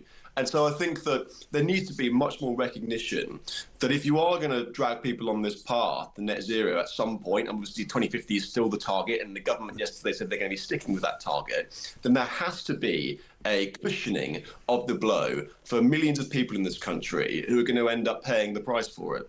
Absolutely right. And I mean, who have you got planned for tomorrow on page 10? Is it going to be Jeremy Corbyn? Is it going to be Keir Starmer? Who's writing tomorrow? I don't know. It's a mystery every day to me. But it's our fantastic features desk that sort this whole thing out, and they're very good at it. But who knows, Mike? I think you should have a stab at it at some point because good. We love common sense at the Sun, and I think that you'd make a fine columnist. Well, listen, I'd be delighted, Jack. Good to talk to you. Thanks very much indeed, Jack Elsom, chief political correspondent at the Sun. How about this? Breaking news, says Jane. My local does gorgeous battered chips, and I've bashed my toe in the shower. Yeah, thanks, Jane, for that. Big news from over my way, says Alan in Notts. I just started a new toilet roll today during my regular morning visit, which required no Elon Musk assistance, just for clarity. And here's one from Paul. And the other one. Why are people having to go at me about this? He said, Mike, your naivety astounds me. A cheap fish supper. May I remind you, this is Labour's Britain. Bugger all is cheap. Great shows ever. It's not I'm not naive about it. I'm just saying it's quite expensive to go for fish and chips. I don't know suddenly how that became a problem to say. I've got a couple of other pieces of breaking news for you as well, because I've been asking you to help us out on the basis that we haven't got any news here at Talk, so we're trying to find some. If you want some real news, research the UK data bill, says Garda, the biggest overreach of a government into our privacy and freedom. It should be front and centre of every news show. Well, maybe so. And one here from Jules, who says, some news for you, Mike. The bin men collected the rubbish here this morning. There you go. That's it. It's not very exciting, is it? Great morning from Doha, says Peter. Did you get out of the wrong side of your bed this morning? No! No! What's going on? Listen, I'm just telling you, there's not much happening. So, you know, you can tell me what's happening in your world and we'll all get along a lot better. What I will do is offer you some Oasis tickets. Have a look at this. How do you fancy winning tickets to the hottest gig of the century? Here at Talk, we're giving you the chance to bag yourself a pair of tickets to Oasis at Wembley this summer. Plus, we're giving away a whopping 10 grand and putting you up for the weekend in a London hotel. All you need to do is text the word prize to 83338 and you're in the draw. Alternatively, you can enter by post. Once again, all you need to do is text the word prize to 83338 or you can enter by post. Good luck. 18 plus UK excluding Northern Ireland. Enter by text for £2 plus one standard network charge by 11 p.m. on the 7th of April 2025. Or post your name and number to Oasis Competition, PO Box 3190. Colchester CO2 8GP to arrive by 5 p.m. on the 10th of April 2025. Full terms and conditions at talksport.com. This is a News Broadcasting Network promotion. There you go. Morning Glory, no less. I wonder if they'll do that song, because that's obviously the inspiration for this show. Morning Mike, says Sean, here's some good news. My mates rip me as I normally finish plastering in the mornings, but today I'm finishing in the afternoon. The news sharing business is great. And this from Rob. Large battered cod, chips and peas from Aldi, $2.75. Cooking 30 minutes, 25p. A full adult-sized plate for £3. Loads of fish in it, chunky chips and mushy peas. Yum. Yeah, but that's not the same, is it? That's not the same. You can make your fish and chips at home. It's not the same. You've got to go out and get it. And the point is that it costs a lot more than £3. It costs literally a tenner. In some places, even more, depending on what you have. 0344 499 1000 is the number. Coming up, and we're going to talk to Stanley Johnson. He knows a thing or two about fish. We'll see what he's got to say about net zero as well. This is Talk.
Across the UK, on DAB+, on your smart speaker, on your smart TV, and on your side.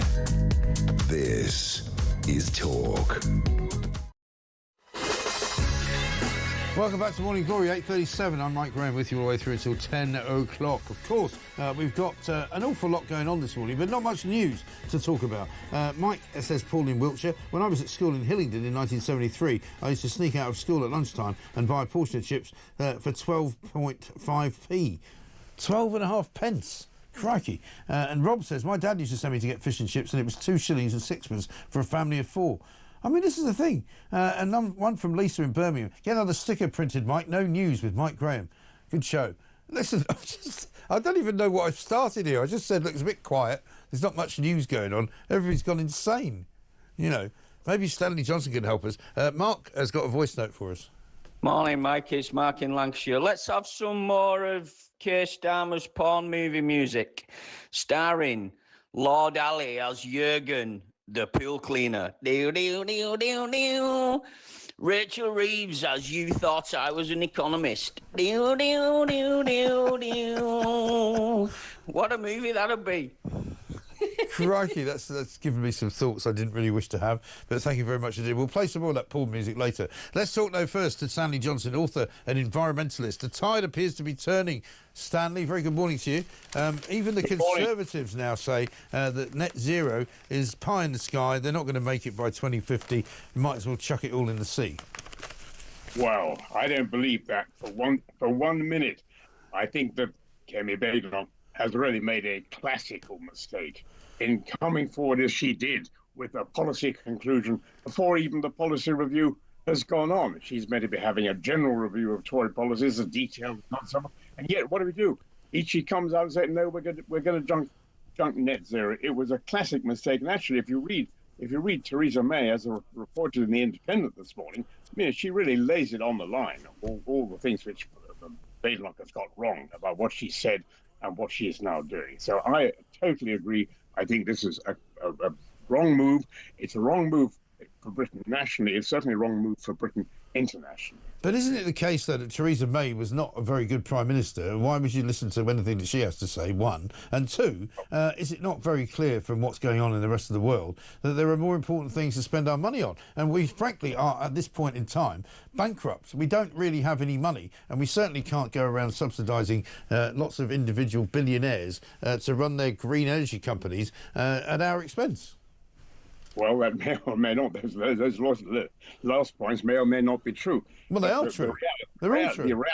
The reality is that this has been established cross-party policy long before Mrs. May, go right back to 2008, the Blair government. We were the first country in the world to fix a target.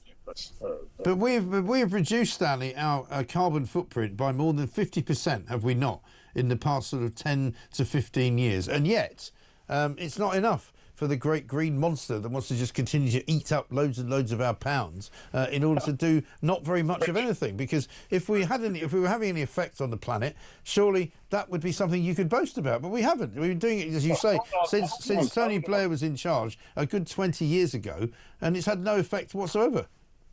We have, in this country, reduced our greenhouse gas emissions by about 50% on 19. I just said that. And we did, and we've got a target to go further. And the world as a whole has a target. Yes, but Stanley, what I'm saying is it hasn't made any difference, has it? Well, it has made a difference. In How? the sense we could have been much worse off than we are now. We are already pretty badly off in the sense that we are on track not for the 1.5 degree which the UN agreed on, but maybe for something much higher than that, 2 or even 3. We are having an impact, and we have to continue to do that. No, and but what I'm saying is, in order for you to continue to sell this bag of BS, right, you have to surely be able to say, look, we've done it for 20 years, and this is the benefit that we've seen. But we haven't got a benefit. You can't tell me there's a benefit, because there isn't one. The benefit is that the atmosphere is not increasing. The temperature of the atmosphere is not increasing as fast as it would otherwise have increased if this initial effort hadn't been made. But what has to happen now is that effort has to be continued, and it's no good Britain just by itself saying we're going to do it in conjunction with other people. And that is why at this moment, when the US is looking tremendously flaky on this, it behoves us 100% to work. Well, Donald Trump is about to reopen a load of coal-fired power stations, right? In the same way that your mates in China have been doing since the year dot, and they keep building coal-fired power stations, and we seem to be the outlier by saying, oh, well, we're leading the world, everybody's going to follow us. Nobody's following us. Nobody's doing what we're doing. Germany's reversing their policy, as is Poland, as is most of Western Europe. We don't have nuclear, and so we are in the deep doo-doo, I'm afraid. Well, Mike, as always, I disagree with you on almost. Well, which bit of that isn't true? Which bit of that statement is not true?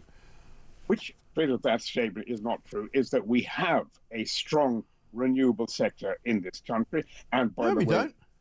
Yes, we do. And China has a strong renewable. Hang on, Stanley, most of this winter, right, which we are just emerging from, we have not been able to use renewables. We have not been able to use wind power or solar power because it hasn't been effective. And most of the heating and the generation of electricity that's been going on since before September in this country of last year has been thanks to gas.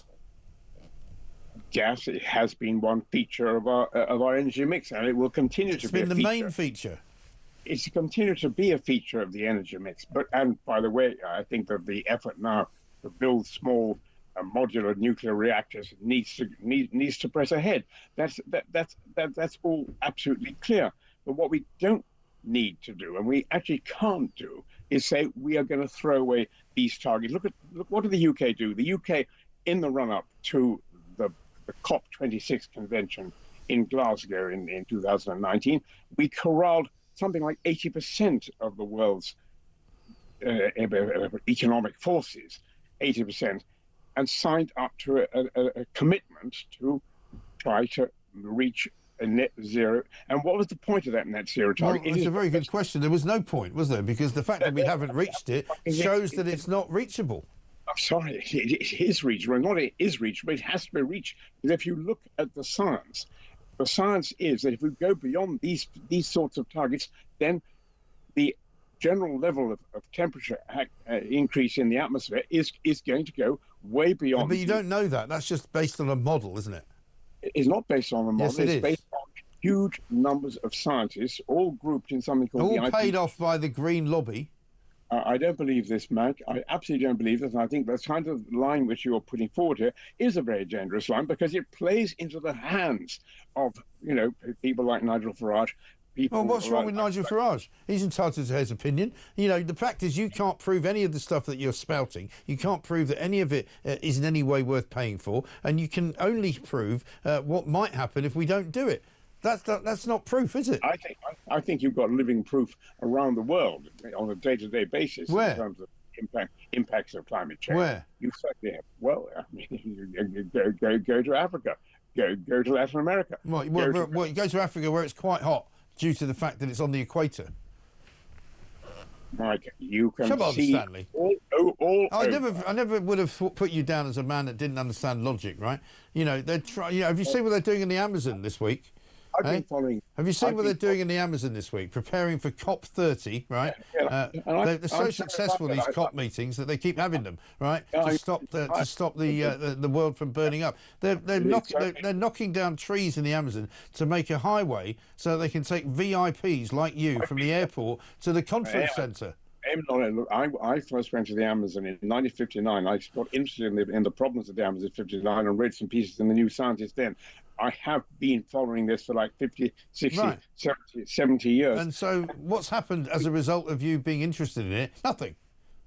No, I disagree with you. I totally disagree with you. The world has got together to say we have to reduce the amount of greenhouse gases. Yeah, but you can't just put a load of politicians in a room and they all go, "Oh, we must reduce greenhouse gases." Well, great, but that doesn't mean anything because it doesn't matter. The ordinary people have to live a life. They have to drive cars. They have to fly planes. They have to go on holiday. They have to do the things that they do. You trying to limit that is just annoying them.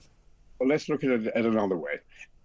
The emphasis on renewables now has a huge economic impact as well. There will be jobs. There will be employment.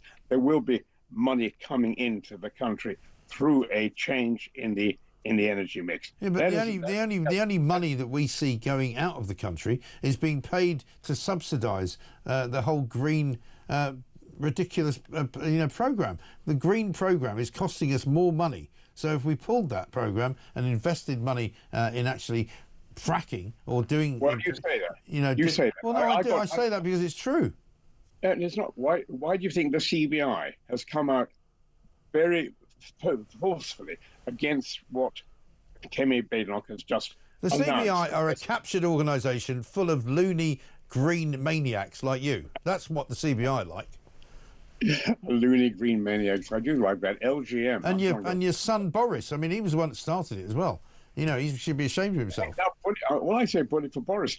But Boris managed to get a coalition of people together, and we got out of the Glasgow conference a fine document, including, by the way... I mean, I could go and get a signed document, and I just go down to the fake solicitors, Jonathan Reynolds, down at Parliament, and get him to sign off on it. Doesn't matter. You can have as many fake documents as you like. Means nothing. Why do you think that the Chinese have managed to absolutely massively increase their amount of renewables? It's because of a political commitment. Well, they can do that because they're a dictatorship run by maniacs, and they can tell the people what they're going to do. But luckily in Europe, you can't. So there are people here who actually want free will, and they say, no, thank you very much. We're not doing that. We're not giving any more subsidies to anybody. I believe that the policy which was announced by the leader of the Tory party this week is not one which has the support of the Tory party. I do not believe that she's had the consultation. Yeah. Well, that's why the Tory party lost the last election, because they all went nuts for net zero, and most people in this country who want to be conservative do not wish to be told that they have to drive an electric bloody car and they can't fly anywhere. Thanks very much indeed. Most of the people who live in this country would like to believe their children are going to have a decent planet to live in. Well, you can forget about that because Labour's already destroying it. But thank you very much indeed. Stanley, good to talk to you. I'm surprised he hasn't changed his mind yet. He's still sucking up to the green god of absolute and utter nonsense. Let's talk to somebody sensible instead. Catherine Porter's here, independent energy analyst. Catherine, very good morning to you. Good morning. I mean, where do these people come from? How can they keep spouting all this absolute and utter cobblers about, we're saving the planet because we've reduced our carbon emissions by, 1%. I mean, it means nothing, does it? It's actually insane because the net zero target refers to UK territorial production emissions. So the way we can achieve that target is we can shut all our factories, which is pretty much what's been happening because energy is so expensive. And then all that production moves to China, where their energy is much dirtier. Yes, they're building lots of renewables, so they're also building a lot more coal power stations. Yes. And then we ship this stuff back to the UK. We don't produce steel anymore in the UK. So now we're shipping big bulk items like steel halfway around the world because we don't make it anymore. Right. So you get extra emissions from producing the stuff and you get extra emissions from shipping it. So the net zero target that we have and our effort to meet that target is making global emissions higher. Well, that's the trouble, isn't it? What Stanley Johnson was saying was completely wrong. Yeah. We are making emissions higher because of our net zero 2050 target. Yeah, and that's the point as well. And also, we talk about, the COP30, which is coming up in Brazil. As I say, the ludicrousness of that, which is that they're literally tunnelling a road through the Amazon rainforest, knocking down trees, which we're not supposed to do, in order to make a VIP road for people to get to the conference. And if it was so bloody successful, why aren't we having now the 30th one, which is still yet to make any kind of inroads into what we do? Yeah, I mean, global emissions are continuing to rise. Global energy demand is continuing to rise. And subsidies are continuing to rise. The UK government is currently consulting on changes to the wind subsidies that would extend the subsidy contracts from 15 years to 20 years, which is almost the whole life of a wind farm. Yeah. So you can't tell me that these things are succeeding. They're not succeeding. Renewables are not cheap. And our net zero target is not reducing emissions. Yeah, and they're simply not really viable. Listen, we'll have to have a longer chat because I spent so long rabbiting on with Stanley that I forgot I'd speak to you as well. But listen, stay with us. Catherine, thank you very much indeed. Catherine Porter, independent energy analyst, a woman who speaks an awful lot of common sense. Coming up, we're going to talk to Richard Pill about why people have lost their self-awareness on the trains. First, here's a voice note from Sarah. Good morning, Mike. I can provide an update in the household in Croydon in Surrey regarding crumpets and bacon. I can confirm that there is no ketchup in the house. So this has very much ruined the rest of the day. Thanks very much, Mike. It's Sarah from Croydon. Sarah, absolutely breaking news from Sarah there. They run out of ketchup. It's a disgrace. You can only blame yourself, Sarah. Presumably you're in charge of the, the stall and the cupboards and all that. For heaven's sake, send somebody out for some. Although nowadays, of course, you can just ring somebody and they'll bring it to you. That's the most ridiculous thing. Stanley waffles on even more than his son, says Richard. He hasn't put forward one fact yet. No, they don't do facts, the greenies. They just talk about how wonderful it's going to be or how terrible it's going to be if you don't do what they say. Absolutely ridiculous. 8:53.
Has it caused some turbulence? Of course.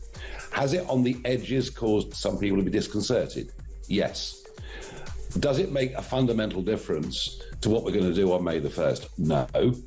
And does it make almost any difference in the country? Virtually none whatsoever. So, obviously members think, well, he was doing some good stuff, he was doing some good work, he was putting out some good tweets. Why is this happening to him?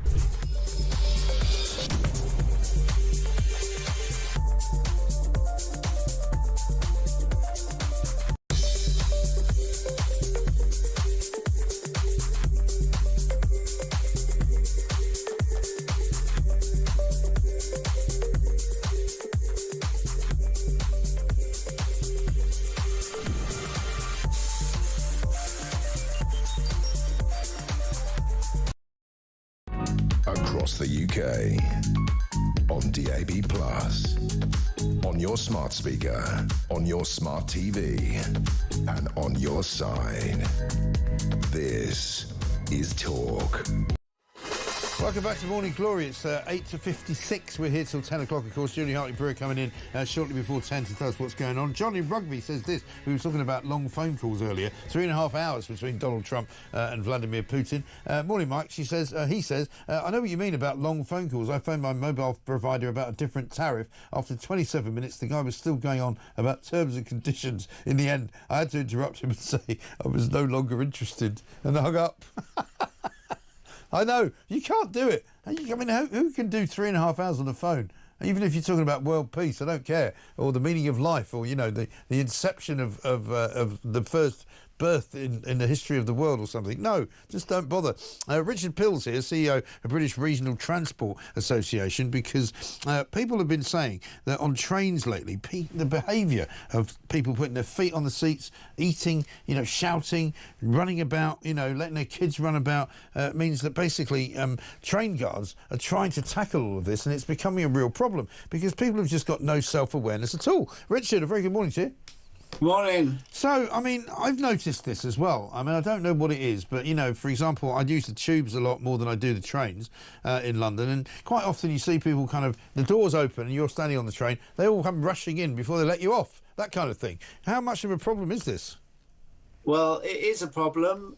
It's always been a problem in some ways. I don't know about yourself, but I'm old enough to remember when they used to do smoking on trains and buses. Yeah, I remember that. And for some people that was fine. Other people it was a great agitation because they didn't want to smoke. Right. Well, then you just go into no smoking carriage, don't you? Well, not if you're on a bus. I mean, trains, they used to have quiet carriages. I don't know if they still do. Yeah. But obviously, some people are wedded to their iPhones.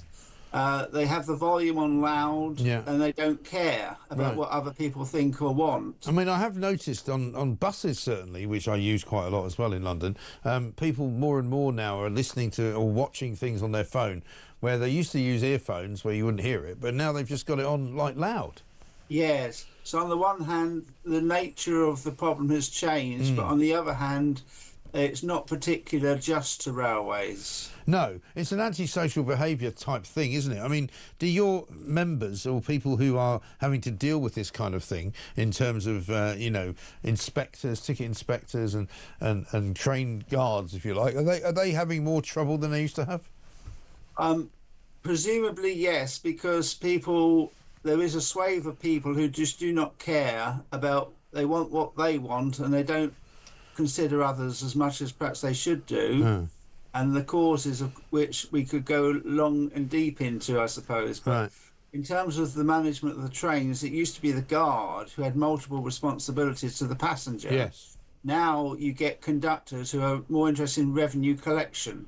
Yes. It's a sort of a societal breakdown that seems to be causing a lot of it as well, doesn't it? Yes, that you could say that, and of course where people get their manners from, how they're brought up and so on, it all goes into society. But whenever you get a group of people from diverse backgrounds in a confined space, you're going to have some people who agree and some people who don't. Right. Well, I mean, the thing is, surely you should all agree that you have to behave responsibly, you have to behave politely. You don't put your feet on the seats, you know, don't eat, you know, vast amounts of food in front of other people, don't shout, don't listen to a loud telephone. I mean, you shouldn't have to spell this stuff out, should you? Well, that is true, but unfortunately, we live in a society where people have very diverse backgrounds. I don't care about that. If they're coming to live in this country, whatever their background is, or whether they're born in this country, surely there are mores of behaviour that they should follow. Yes, you're quite right. But I'm fortunate because my parents taught me right and wrong. Yeah.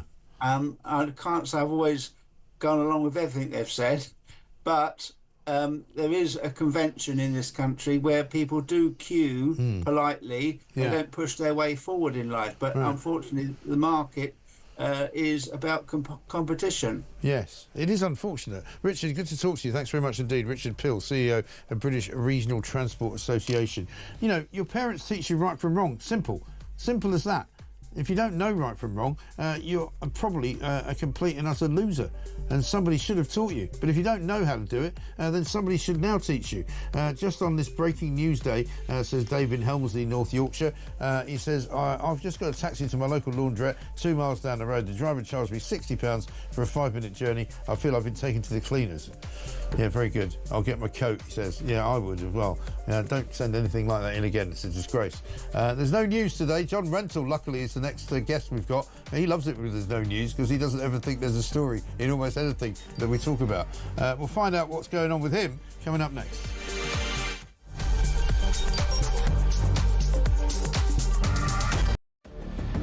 I can announce this government will begin the biggest sustained increase in defence spending since the end of the Cold War.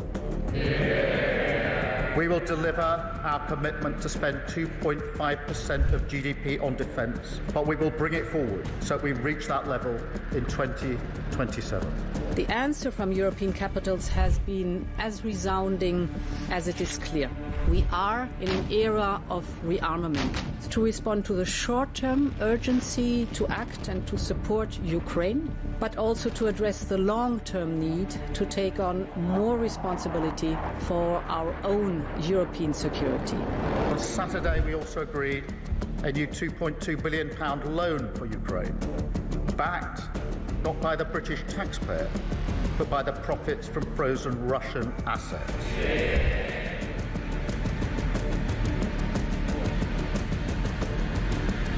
It is my pleasure to bring from His Majesty the King a letter. He sends his best wishes and his regards, of course, but he also asked me to bear this letter and bring it to you. So can I present the letter from the King to you? Thank you very much. Am I supposed to read it right now? Yeah, please do. I will do. I've got to tell him what your reaction is, so I need to know. I need to know. He is a great gentleman.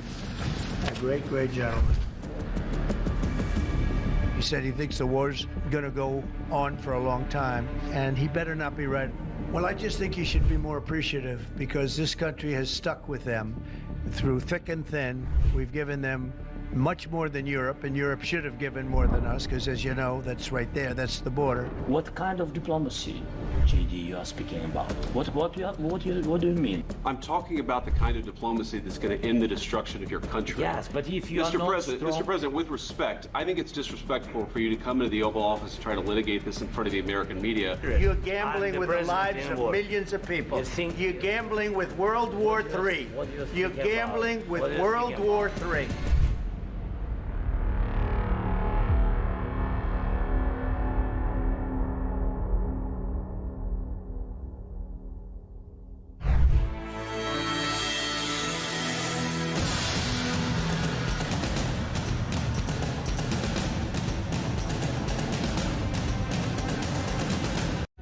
Across the UK, on DAB+, on your smart speaker, on your smart TV, and on your side.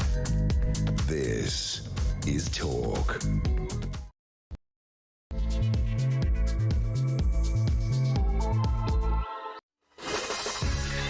Welcome back to Morning Glory. It's coming up to 4 minutes past 9. Actually, nearly 5 minutes past 9. The sun is up. It's going to get sunnier and sunnier and warmer over the course of the day today, apparently.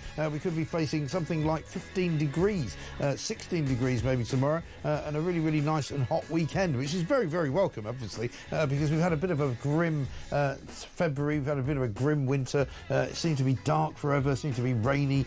We had hail. We had snow. We had all manner of ghastliness going on. And maybe, finally, we are emerging sort of Sphinx-like into the new dawn. And maybe it's the dawn of a new era. Is it, though? 0344 499 1000. Let's get a montage of what you've been saying about the fact that there's no news going on today.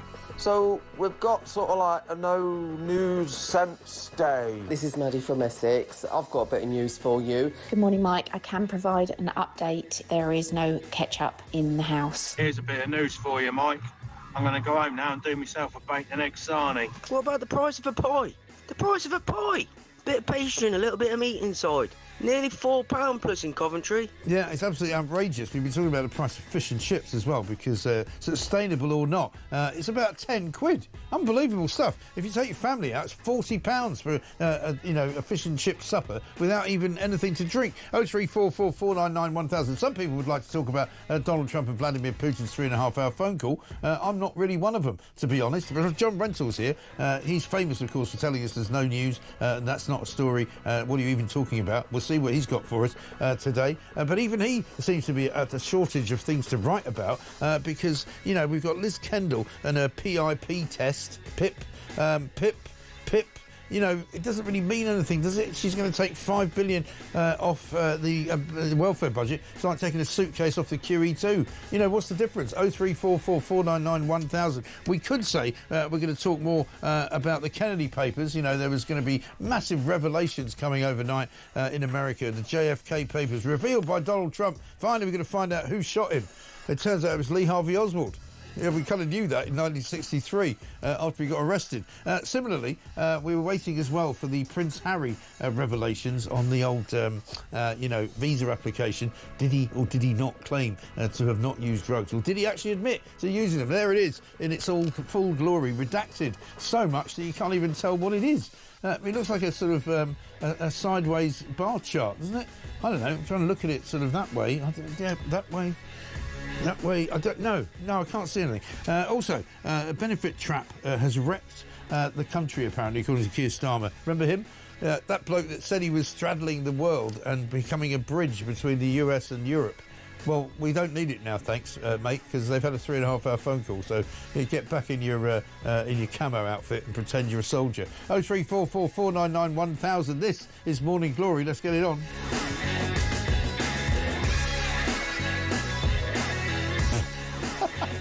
Sorry, just seen this from Robert, who says, Mike, I was recently on first class on a Southern train. I looked at the table. It was covered in nail clippings. I nearly retched. I got up and moved. Dear me.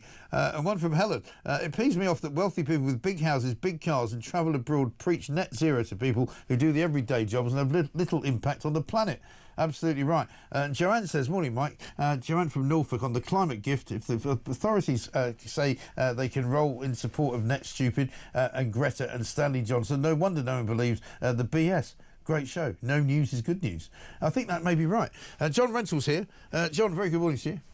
Good morning, Mike. Welcome to It's Not a Story Day. Yeah, absolutely right. Well, there's no news today, I've decided. So we've just been having some fun talking about a great many things which people want to talk about. And they said they were giving me breaking news from their own world. I think I may have hit on something. It's a new form of communication with the people. You just get them to tell you the news and then you comment on it. Because quite frankly, I mean, only two things really came to me yesterday. 3.5 hours on the phone is way too long for anybody to have a conversation. My limit is around about 20 minutes. I start to drift off and lose interest. I mean, I do a 4-hour TV stroke radio show, but I can't talk to anybody on the phone for more than about 20 minutes. No. But we're getting somewhere, I suppose, with the Trump-Putin talks, but we're not quite there yet, are we? Well, no. I mean, Trump, the great chess grandmaster of negotiation, doesn't seem to have pulled it off quite yet. Well, you see, wait and see is the phrase, isn't it? I keep saying this to you. I mean, he hasn't pulled it off yet, but he may well do. No, well, we can't tell whether it's all a very clever stratagem to try and con Vladimir Putin into thinking he's winning, and then just get him to shut up shop, right? Or whether he's actually just allowing Putin to run rings around him, and we just don't know. Well, it could be a bit of both, I suppose. I mean, as long as people stop shooting each other, I suppose there's some benefit there, isn't there? Well, yeah, but if the effect of Donald Trump's trying to get Ukraine to surrender means that Putin carries on fighting and feels he has an incentive to carry on fighting, then that hasn't worked. Right. And the genius negotiating strategy has failed. Right. But I know you want it to fail, but I mean, at the end of the story is wait and see, as I keep saying to Dan Hodges, because every week when you say something negative about what's going on, it then turns into something positive at the end of the week, and then you start again looking for something else that's negative. Look at Elon Musk. I mean, Elon Musk has rescued some people from space, and nobody wants to give him any credit for it because he's Elon Musk. They'd rather set fire to a bunch of Teslas and go, he's an horrible, evil Nazi. He's actually sent a rocket to get people back from space, but nobody wants to say thank you for that. Well, I'm sure the people who've been rescued will want to say thank you. Well, I'm sure they will. I'm sure they're very happy about it. But I mean, I actually spoke to a space expert who's so secretive we weren't allowed to say where he was, right? And he said it wasn't a rescue. They could have come back any time. And I'm like, well, why didn't they? And he's literally so desperate not to give any credit to Elon Musk. It was ridiculous. Well, I think you can give credit to Elon Musk for starting the first big electric car company as well. Well, exactly right. But except apparently now the Democrats and various other so-called lefties would rather set fire to Teslas than own them, and set fire to their own Teslas. I mean, it didn't make any sense, does it? Well, he hasn't won himself friends across the political spectrum. Put it that way. Well, maybe he doesn't care. Well, yeah, but he ought to, because you can't get stuff done unless you take people with you. But he's getting stuff done, and some people don't like it. And you can't take people with you who are so deranged that they'd rather set fire to a car than drive it, can you? I think defending Elon Musk, Mike, is not going to get you very far. I'm not defending him. I'm just saying that people who burn cars because he is the owner of the company are deranged. Don't you agree with that? I'm not in favour of burning cars. Don't you agree with that? Don't you think that if you knew someone who had bought a Tesla and who is now so horrified by the fact that they've discovered suddenly that Elon Musk doesn't agree with them about something, that they're going to destroy their own car, doesn't that seem a bit weird to you? That does seem weird. Right. That's what I'm talking about. I'm not. What's a lot less weird is that Teslas seem to be losing their value rather fast as people realise that annoying everybody is not a great commercial strategy. The funniest thing for me is that before this happened, right, before they discovered that they thought that Elon Musk was a Nazi, electric cars were the future because we should all be driving them because it's better for the environment and we're all nice and left-wing, lovey-dovey people and we don't want to hurt the planet. And now suddenly, Elon Musk is the devil and they don't want to drive an electric car by him, but they'd rather buy one from China, who are obviously very, very nice people, and that's all fine and dandy. The world's gone mad, John. As Kemi Badenoch said yesterday, all this net zero stuff is leading us to buy more stuff from China. That's not a sensible policy. I thought yesterday was a very big news day, and I thought that was a story. What Kemi Badenoch said in that speech, saying that she thinks net zero is impossible. Yeah. I thought that was a welcome development. I thought you ought to be in favour of that. Well, I would be in favour of it if it was a development that meant anything, but it doesn't mean anything because whether or not you set a target that can't be achieved or whether or not you disagree with a target that can't be achieved, it's a meaningless conversation in both sides because you can't make net zero happen. I would like to see every government doing away with it. I'm quite encouraged that Keir Starmer now has suddenly become an advocate of not zero because he doesn't want to do it either. Doesn't he? No. He keeps pushing back. Isn't Ed Miliband in China right now? Yeah, but nobody cares about Ed Miliband is like your sort of naughty schoolboy that sits in the corner and you send him off to China. Go and talk to them for a while, and when you finish doing that, come back and we'll give you a peanut butter sandwich, and then we'll send you somewhere else. Then it'll be time for you to go to Brazil for COP30, where they're literally running a hole through the Amazon rainforest, so there's a VIP traffic lane to take people to the conference. It's smoke and mirrors. It's like the Wizard of Oz. You might as well build the yellow brick road and say, this is brilliant, isn't it great? And then you get somebody on the other side to go, actually, I don't agree with that. The whole thing is a shibboleth of nothing. Well, if Keir Starmer is also against net zero by 2015 or 2050, or thinks it's not possible, then I'd like to hear it, but I haven't heard it from him yet. Well, I don't want him to say it because obviously if he says it, he won't mean it. So I'd rather he didn't say it, to be honest, and then that way we can know that he actually believes in it. But have a look at what Elon Musk had to say about people attacking Tesla.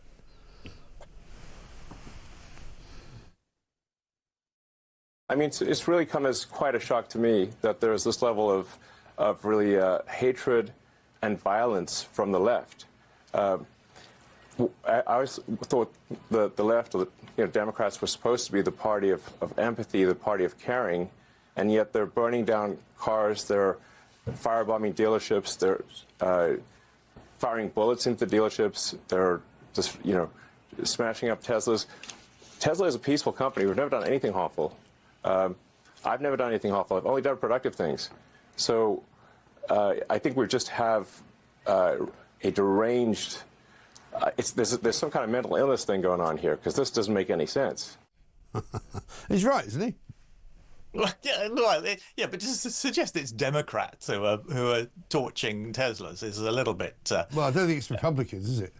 No, but it's outrageous to tar the entire Democratic Party with I don't that. think he's tarred the entire Democratic Party, but he's saying... And for someone who has been spreading untruths and hatred on his Twitter platform, to accuse others of being hateful, I think is a bit much. But well, I mean, it depends on he hasn't actually been setting fire to things. Well, I think it depends. Does it not depend on whether you believe that words are the same as deeds? I mean, I don't think they are, and certainly the law doesn't think they are. If you set fire to a car, that's an offence. If you say you're going to set fire to a car, that might be an offence. But if you just say somebody should set fire to that car, that shouldn't be an offence. And if you say I wish somebody hadn't set fire to that car, that also shouldn't be an offence. The fact is that these people are deranged as a result of their political view. So he's right to say that they're Democrats because they probably are.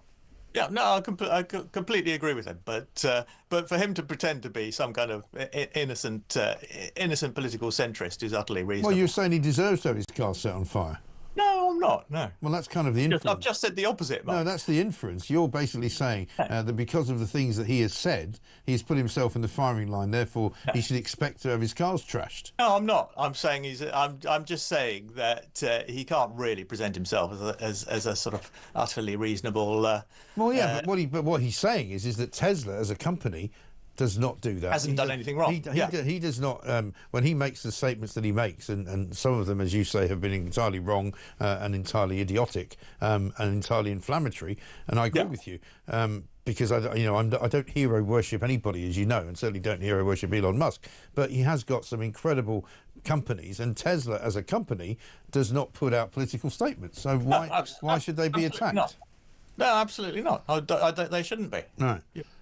Let's talk about Liz Kendall, because you put out a piece, I think, yesterday in The Independent, saying that she's managed to do something unusual, which is to actually, take money away from people and not find herself to be in a very, very bad place politically. I'm struggling to take this one in, really, because if the Tories had said that they were going to shave £5 billion off of welfare dependents and take disabled people off the disabled register because they're not disabled enough, can you imagine the horrors that would have been coming from the opposite side of the House? Yeah, well, that's why it's quite significant that she's doing it, and she's doing it in such a way that I don't think there's going to be a significant Labour rebellion in the House of Commons. Which pretty much shows you how hypocritical they are, doesn't it? No, it shows you that they understand the realities of governing. No, come on. If the Tories had done this, can you imagine if Suella Braverman had stood up as the pensions minister and said, we're going to take pensions away from old people because basically we're not going to give them any heating allowance anymore. And if somebody had stood up from the Department of Work and Pensions, like, I don't know, Priti Patel, and said, we're going to shave off all of the PIP money that we're giving to people, we're not going to give it to you anymore, and we're going to encourage young people to go to work, we're not going to allow them to stay off because they're anxious, there would have been absolute rebellion in the ranks. Yeah, and there are embarrassing quotations on the record from Keir Starmer criticising the Tory government for cutting benefits. But the sinner has repenteth. And that's a good thing. He's doing the right thing now, and so is Liz Kendall. And I think there's a lot of overheated talk among the sort of disabled charities and some Labour MPs about what is a reduction of an increase in spending. So I think Liz Kendall has found the third way between an over-generous benefit system and what the Tories. I mean, the absolutely hilarious line from the Tories yesterday was that this is too little, too late. Yeah. You're not kidding. Well, they created this ridiculous situation where people are getting more money on benefits than they are going to work. Right? Yeah, it's too little, too late. But because 9 months ago they could have done something about it. Yeah, but if they had tried to, and I mean, if you listen to what was being said by some of the Tories yesterday, they would say, well, yeah, we tried to do lots of things about some of these budgets and how ridiculous they were, and they always got shouted down, and we were called the evil Tories by Labour. Yeah, but they couldn't get voted down by Labour because the Conservatives had a majority. So what did they do with it? Nothing. They wasted their chance. Well, listen, and it's time to let the other lot have a go. You won't get me defending the Tories. I was as bad. They were as bad as this lot, and in fact, this lot are even worse. But that's another story. But listen, as ever, we've managed to make no news into a very good long 15-minute conversation, in which I've more or less reached the end of my tether with. So I'm going to have to go. Because unfortunately, we can't do 3.5 hours like Trump and Putin. But good to see you, John Rentoul, chief political commentator from The Independent. Michelle from Altrincham says this: morning, Mike, what a funny show. Anyway, my boyfriend was away in Spain with his mates and we ended up talking for 8 hours straight on the phone. Funnily enough, we never talked that long face to face. Crikey, he must have been drunk, mustn't he? 8 hours. I once knew a guy who had to dictate a piece of a story, a piece of copy, as we used to call it, from a fight in Las Vegas, and he actually fell asleep while he was doing it, and he woke up in the morning and the phone call had gone on for something like 11 hours. And he got quite a big bill, as you can imagine, from the people running the hotel. Here's Maddie with some news on no news. Morning, Mike. This is Maddie from Essex. I've got a bit of news for you, even though it was yesterday's. I babysat my 2.5-year-old granddaughter yesterday. We very rarely sit in front of the TV, but you know what? I did her some blueberries, stuck them in a bowl, put her on the sofa, and put on With Love from Megan. So anyway, so I left her there eating her blueberries and I was just pottering around in the kitchen. About 15 minutes later, I turned around and she was flat out, and after blueberries were on the sofa. All right then, Mike, see you later. Bye. Well, at least you didn't put the blueberries into a nice rainbow shape to go. It's really good to be a present parent, or in your case, a grandparent. Right? Blimey. Anyway, listen, 22 minutes past 9. Mel Stride coming next. He'll talk for what used to be the government. He's the Shadow Chancellor.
Across the UK, on DAB+, on your smart speaker, on your smart TV, and on your side. This is Talk. Welcome back to Morning Glory, 9:26. I'm Mike Graham with you all the way through until 10, of course. Just before that, Julie Hartley-Brewer will be here. Tony from near John O'Groat says this morning, Mike, a decent portion of fish and chips takeaway up here on the north coast of Scotland, around £8.50 to eat in one of the hotel restaurants, £12.95, all locally fished the same morning. I'm sure it's very good. I mean, that is the thing. You know, if you get good fish and chips, it really is quite remarkable. And, you know, I'm literally not being naive or complaining about it. I'm just saying it's remarkable how expensive it's become. I mean, I've got this from Cliff, who sent me a note about old Tom Kerridge, who basically has apparently had to defend the fact he's a sort of, you know, celebrity chef who's charging something like £37 for fish and chips, I think, at one of his eateries or one of his outlets. Absolutely extraordinary stuff. And Steve says this, Mike, takeaways can't be that expensive because our neighbours who have to manage on benefits have them delivered almost every day. Well, that's the thing. If you're on benefits, you get that. Let's get a voice note from Steve. Hi, Mike. Steve from Cambridge. Fish and chip gate. I went into my fish and chip shop, which was packed last year, asked for cod and chips. £12, he said. 10 minutes later, he called me to the front of the queue and asked me, did I want salt and vinegar? He opened the packet and I screamed, "Oh, the fish is still alive." He said, "What do you mean?" I said, "It's eating all my chips." I got a round of applause and barred. You get barred from the fish and chip shop. That's quite good going. That is absolute quality. The other one is where you go and you get a fish and chip shop and they charge you extra for the chips. If you don't order the chips with the fish, you don't get them. I did that. I made that mistake once down in Hastings. Came home, unpacked everything, and there was no chips. And I was like, well, you assume you wanted the chips with it. Anyway, let's talk to Mel Stride, Shadow Chancellor.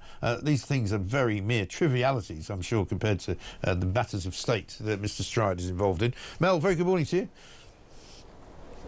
Good morning, Mike. Good to talk to you. It looks like a lovely day. Spring may have finally sprung, but I'm afraid to say that it doesn't appear to be much hope on the horizon for any of us. I've been getting calls from people all this week, businesses shutting down, people leaving the country, people absolutely despairing as to what's going to happen in April once the national insurance charges kick in and the minimum wage kicks in and all the rest of it. Yesterday's sort of clawback, if you like, on benefits didn't seem to do very much, did it? Well, it was all rushed, that's the problem, Mike. So, no, it wasn't ambitious enough, and it might end up actually being very unfair to people who genuinely need support. I mean, when I say rushed, there was nothing about these kind of changes in the Labour Party manifesto. They then, if you remember, pussyfooted around the whole issue of welfare reform. Why? Because it's deeply divisive amongst their own members of Parliament. Why the sudden rush to do something now at the last minute? Well, that's because, as you say, Rachel Reeves has mismanaged the economy. She's got us into a real mess. She's got to stand up and deliver her emergency budget on Wednesday of next week, and she needs some money, so they've cobbled something together through welfare. We should be going further in terms of savings, and we should be doing it in a way that is thoughtful and principled and not rushed. And I'm afraid that's not what this government has done. I mean, an awful lot of people have become dependent on welfare, it seems to me, since 2020. The figures would suggest that, you know, millions more people are now on benefits than there were before COVID. I know you could probably say COVID was to blame for a lot of it, but I mean, was the Tory party not responsible as well for sort of allowing more and more people to become dependent on benefits? Well, if you look at the overall economic inactivity, as it's known, that's people who are not in work and aren't looking for work, the overall picture was not bad under the last government. But there is, you're right to say, long-term sickness and disability is a part within that for which the forecasts were heading ever skyward. And that's why when I was Secretary of State for Work and Pensions, I brought in fundamental principled reform, which led to £5 billion worth of savings across the forecast period. And the OBR said actually would lead to 450,000, so almost 500,000 fewer people going on to those long-term benefits. And we went into the last general election with a very clear plan to make 12 billion a year further in savings. And the only way that you do that, Mike, and in a fair way, both to taxpayers and to vulnerable people, is by really doing that deep thinking. And in the case of the PIP reform that we were going to be embarking on, that we've heard this government talk about, we had a long consultation to look at the details of that and what the options are. And what you don't do is run around at the very last minute because you've got a Chancellor who's slowly slipping underwater in order to find some money to shore up her financial figures. Yeah, I mean, things are really going from bad to worse for Rachel Reeves, aren't they? I mean, there's nothing really that she can hang her hat on and say, you know, this has been a good move, this has been something that will bring money into the economy, because even national insurance is not going to bring, I don't think, what she wanted to bring in terms of the rise, because a lot of companies are just going out of business or changing the way that they employ people. Similarly, the VAT raid on private schools has not really given them a net profit, because in the end they now have to ship loads and loads of kids around in taxis in order to get them places in state schools. Similarly, even the farmers' inheritance tax, which is coming in, isn't going to get them much money either. So, I mean, all of these moves that they've made, which are clearly ideological, are not going to result in much money for the Exchequer, are they? Well, you've hit the nail on the head. If you tax something, you get less of it. Yeah. And in the case of national insurance, that's a tax on jobs. So what the government have said is, oh, it's raising 25 billion. Well, let's just look at that number, Mike, because you've raised it. So if you take into account the behavioural effects of that tax, which means people employ less people and there's downward pressure on wages, you therefore get less income tax as a consequence. That takes that number down from about 25 to 16 billion. Right. Then you have to take off the fact that the government is compensating parts of the public sector, not the private sector, but the public sector. That takes you down to about 11 billion. And then you look at the overall impact of those measures on growth. Less growth means less tax received. You can actually say that a large proportion of that 25 billion, as you've suggested, is basically evaporated for the reasons that I've set out. Right. And what will that mean? I mean, speaking as the Shadow Chancellor, what will that mean for the future of the economy in this country? I mean, we've seen, for example, with Donald Trump's rather, shall we say, unsophisticated and maybe unorthodox approach to finance, that stock markets have fallen, the dollar's fallen to a new low against the pound. I mean, will we be looking at a problem going forward in the economy such that it would actually affect our sort of standing, if you like, in world financial markets? Well, what we cannot control is what Donald Trump decides to do. If he puts on tariffs, enters into a trade war. What we can't control are geopolitical events, the Russia-Ukraine war, the knock-on consequences, for example, for energy costs. But what we can control is having a strong, stable, robust economy that can deal with those kind of externalities, as economists call them. And you don't build a strong, stable economy by destroying growth. And the way they've destroyed growth is they had no plan when they came into office. They've jacked up taxes on businesses. They taught the economy down, if you remember that ludicrous black hole that the OBR themselves have debunked. And they've spent and taxed and borrowed like it's going out of fashion, which has pushed up inflation, means interest rates higher for longer, means higher costs for businesses and mortgage holders, and critically, Mike, means that the servicing cost on our national debt has risen. And it's now to over £100 billion a year. That's twice what we spend on defence. And the problem is we've now ended up in this rather difficult bind of the Chancellor probably having to find more savings and who knows further on down the line looking at tax increases at the same time as the root cause and problem is low growth. And none of those things, options here, will feed into higher growth. So it's a very difficult situation, but it is of her making. This is the critical point. If she'd taken different choices back in her budget in October, we would not now be in the perilous position that we find ourselves. Kemi Badenoch yesterday, finally, Mel made a statement about net zero, basically saying net zero targets for 2050 are not achievable, therefore, time to rethink the whole scenario. We'd like to see more of that coming from Kemi. I mean, we've been hearing that, she's not somebody who does things quickly, she's not somebody who does things without thought. Is there likely to be more policy-type statements being made in the coming weeks? Part of the problem our country has faced, we've just been talking about growth, that's been a problem for some decades now overall, is that people have gone for quick fixes and doing things quickly, as you put it. What we need to do is actually really deeply analyse, for example, the challenges that the economy faces. Now, one of those is very high energy costs. We're paying 4 times as much for our energy as the United States, higher than other European competitors. Consumers are having to pay more on their electricity and gas bills, and that's something that's not sustainable, and Kemi recognises that, and we need to do the deep thinking to balance off that challenge against climate change targets going forward. But we equally need to think deeply about tax, we need to think about the size of the state, we need to think about skills, we need to think about planning and supply side reforms, we need to do further thinking about welfare, and all those things take time if you're going to come to the right answers. So it's very easy to bob up and start coming out with all sorts of policies left, right and centre on the hoof. We have 4 years to do that deep thinking, and we owe it to the British people. They've given us this task of going into the opposition.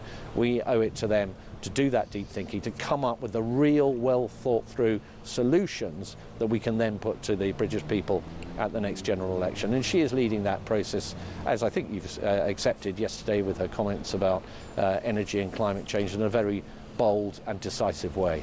Mel Stride, Shadow Chancellor, thank you very much indeed. Mel Stride there talking to us from down there on College Green. Nick in Woking says, my local chippy now charges 50p for salt and vinegar. What?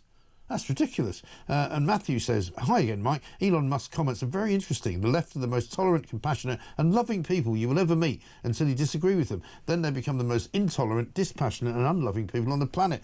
Hypocrisy at its finest. Let's get a voice note from Kieran. Good morning, Mike. It's Kieran in Clipmanshire here. Massive news in my house today. It is how many tea bags go into a flask of tea. Is it 1? Is it 2? Is it 3? How much milk goes in? Does the sugar go in at the same time? Or do you need to put it in every time you have a cup of tea? Very slow news day today. Interesting. I don't know the answer to any of those questions. I mean, I would say 1, obviously, because I quite like weak tea. But there we are. I don't know. Morning, Mike, says Mark in Caterham. Each week I have arguments with people playing music without headphones. If next to me, I now ask them to move the phone so I can see it better, as I thought the lack of headphones meant we can all watch, and then they turn it down. Another one from another different Mark. Mike, great show. Telephone call by Trump to Putin. Reason for a length of call is as follows. Thank you for calling the leader of the Russian state. Your call is important to us. Press 1 to cancel sanctions against us. Press 2 to buy some of our oil. Press 3 to start World War III. And press 4 to hear all of these options again. Very good. Brilliant. I mean, listen, I can only thank all of you for making this show as good as it is, because, frankly, we were a bit worried this morning at 6 a.m. Because there was no news. Luckily, we're nearly at the end of the show. It's 20 to 10. We'll be back after this.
Across the UK, on DAB+, on your smart speaker, on your smart TV, and on your side.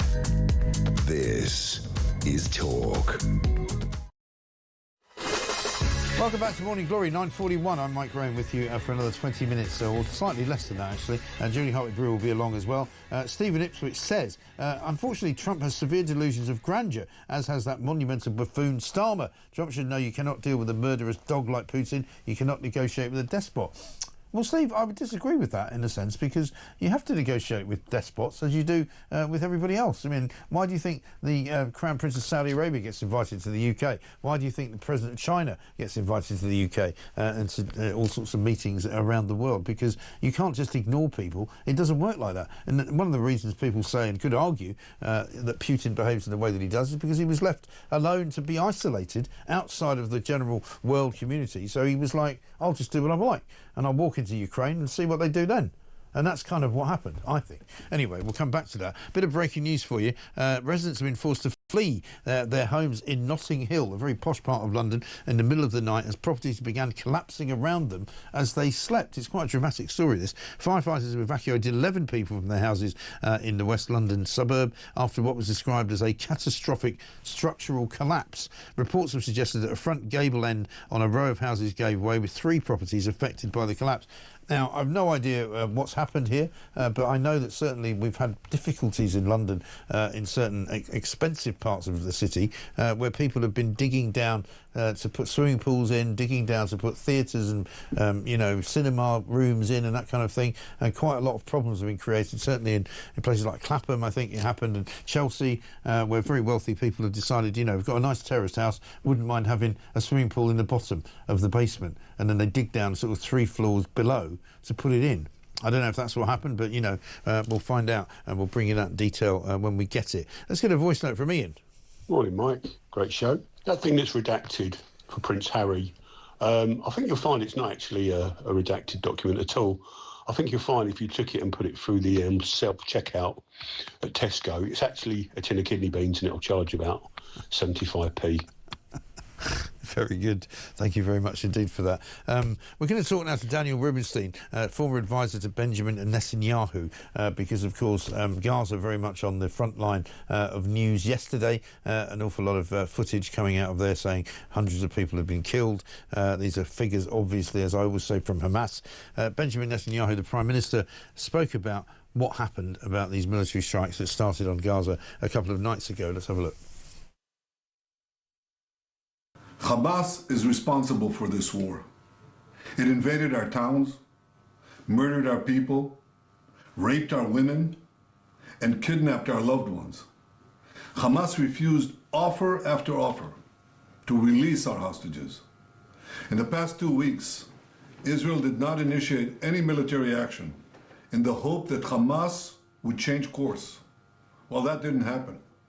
While Israel accepted the offer of President Trump's special envoy, Steve Witkoff, Hamas flatly refused to do so. And this is why I authorized yesterday the renewal of military action against Hamas. Israel does not target Palestinian civilians. We target Hamas terrorists. And that's been the refrain pretty much since October the 7th of 2023. Daniel, very good morning to you. A pleasant morning to you as well. Thank you very much for joining us.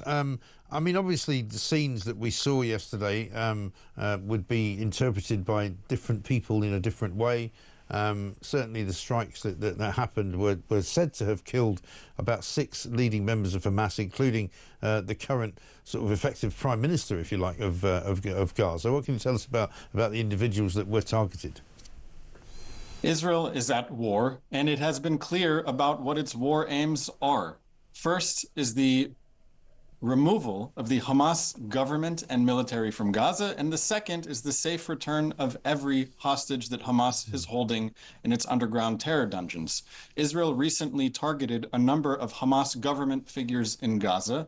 These are the government figures that are part of the Hamas terror regime in Gaza that is choosing war for the past year and a half after the October 7th massacre and refusing to give up power to a government that will choose peace instead of war. So we are not in this situation because we want to be in this situation. We are in this situation because Gaza has a government that is an Islamic supremacist organization that is pledging war until Israel's destroyed, and it's demanding a massive ransom payment in exchange for the hostages that it has chained underground, tortured, and starved. And how many more of Hamas authorities, if you like, or Hamas authority figures are there to be taken out? Because I seem to remember maybe a year or so ago, which was a long time into the conflict, that some Israeli military officials were saying, we think we've pretty much got rid of Hamas. I mean, it's obviously not the case. So how much more of Hamas does need to be extracted, if you like?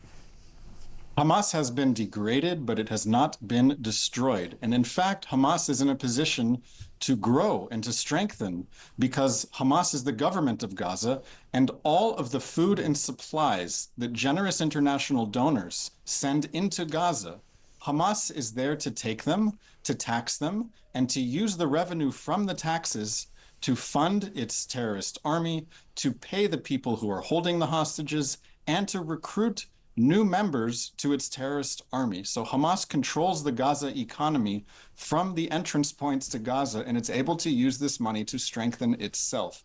This is why this war is continuing. We need a new path that does not allow Hamas to maintain control of Gaza. But it's a very delicate situation when Hamas is holding 59 hostages, some of them living, some of them dead, and refuses to release them. Is there any hope that Hamas can ever be destroyed? Yes, there is hope that Hamas can be destroyed, but it will require a long and sustained campaign that looks different than what has been happening for the past year and a half, which is that Israel has effectively allowed Hamas to remain the government of Gaza.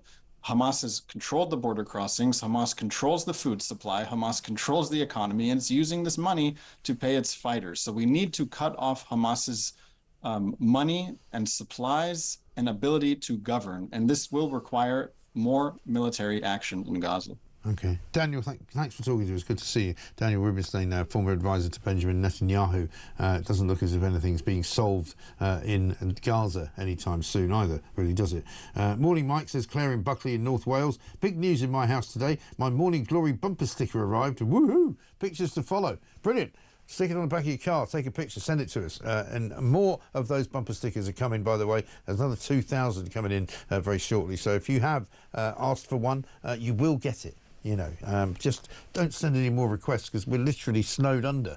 I mean, because the common sense revolution is a thing of beauty. You know, everybody wants to be part of it. And why not? Absolutely brilliant. I mean, we had a show today with no news. We still filled it with 4 hours of incredible entertainment and incredible pieces of information for you. This is Talk.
across the UK. On DAB+, on your smart speaker, on your smart TV, and on your side. This is Talk. Welcome back to Morning Glory. I'm Mike Graham with you all the way through till 10, which is only about 7 minutes away. PIP changes don't even come in until November 2026, says Helen in Norfolk. Smoke and mirrors again. And one from Carl, who says, Mike, I work from home, but I go into the office 1 or 2 times a week to connect with my work team instead of just through video teams, phone calls, meetings and chat. I think it's important. Let's get a voice note from Gary. Morning, Mike. I visited a pub in St Ives, Cornwall yesterday. Now, I love a pint of bitter with a creamy head. The barman couldn't pull a pint to save his life, killed it flat. So that was £6. So the next pint, I thought, well, I can't go wrong with a pint of Guinness. Well, I didn't in the sense that it was poured okay, but that cost me £9. That's £3 for a creamy head. Nothing's making sense, Mike. £9 for a pint of Guinness. Crikey, that's a lot of money. It's in more than London. Let's go straight to Dr. David Baker, a former NASA scientist who was speaking to us a bit earlier on about Elon Musk's rescue mission, which apparently wasn't. It's not really a rescue mission. It's a retrieval. There is a heck of a difference in space language from... yeah, there is. All right. There's been a lifeboat vehicle up there at the space station all the while, constantly. So if there is an emergency, a real true emergency, they will come back in that. But they were just part of a test crew for the new Boeing Starliner spaceship that went up on June 5 last year. Yeah. And because it developed technical troubles, they decided to wait a while for ground tests to see whether they could come back in that vehicle. Right. They couldn't, by which time they were being inserted into the regular rotation crew cycles. So they were merely waiting, and all the time where you've got these crew delivery vehicles, cargo ships, back and forth. It's a busy place. There were 11 people on the space station last week. So while it looked as though they were stranded there, there was a lifeboat there to bring them back. But why didn't they come back sooner then? Well, there was a delay in wondering whether they could come back in Starliner, and there was a couple of months where the Starliner remained docked to the station, and you don't want to disrupt the normal cycle because these mission sequences are planned a year to a year and a half in advance. A normal crew rotation stays for 6 months. Right. We've had people. But their particular situation was that they went up for a few days, and they weren't meant to be there a few months. So if you were going to stick to the script, if you like, surely they should have stuck to the script and come back then. Well, sticking to a script would have them come back in something that wasn't yet up there. So you would have had to have inserted another Crew Dragon launch. And remember, NASA is paying for these flights. Boeing and SpaceX have developed these vehicles on their own funding and are renting the facilities to NASA. So an inserted launch would mean that you've got to pay another dollop of money in order to bring them back. So you're basically saying this is not a really very interesting story at all, David. You're sort of killing the story by telling me that actually this is completely normal. There's nothing to see here. Elon Musk is not a genius. He didn't send an extra rocket ship up. Donald Trump, the President of the United States of America, didn't congratulate him, and just forget about it. I knew you'd get it right. I knew you would on the station. But realistically, this was a normal Crew Dragon inserted onto the flight, and it wasn't. Oh my God! An extra flight at all. I'm surrounded by people trying to kill the news today. Have a look at this. Have a look at what Elon Musk had to say. Check this out. The astronauts were only supposed to be there for 8 days, and they've been there for almost 10 months. So obviously that doesn't make any sense. SpaceX could have brought the astronauts back after a few months at most, and we made that offer to the Biden administration.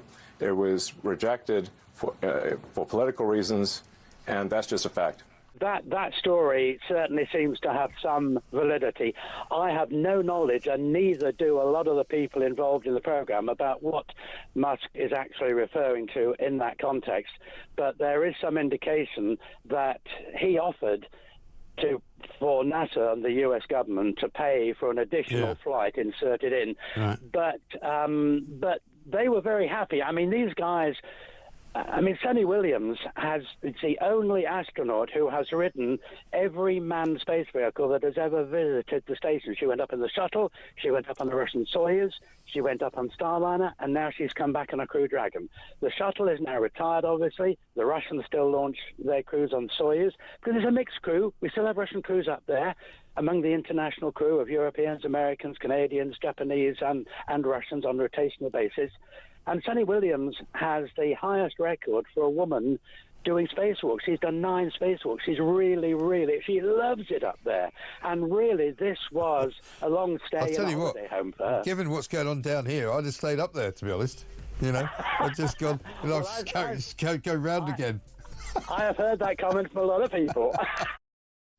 Dr. David Baker there, doing his best to completely rubbish the story that this was a rescue mission by Elon Musk, because people don't like Elon Musk, so therefore they're going to set fire to his cars, and they're not going to give him any credit for rescuing people from space. Amazing. Unbelievable. This from Sandra, finally. Morning, Mike. I thought you were joking when you said there was no news, but then you said you talked to Stanley Johnson. Now I do believe you can't find any news. It's true. He talks absolute cobblers as well.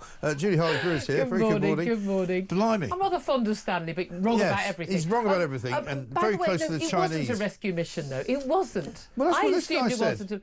No, because they could have come back. There was space on another rocket since then. Well, why did they send a rocket for them then? Because, no, but it was the end of a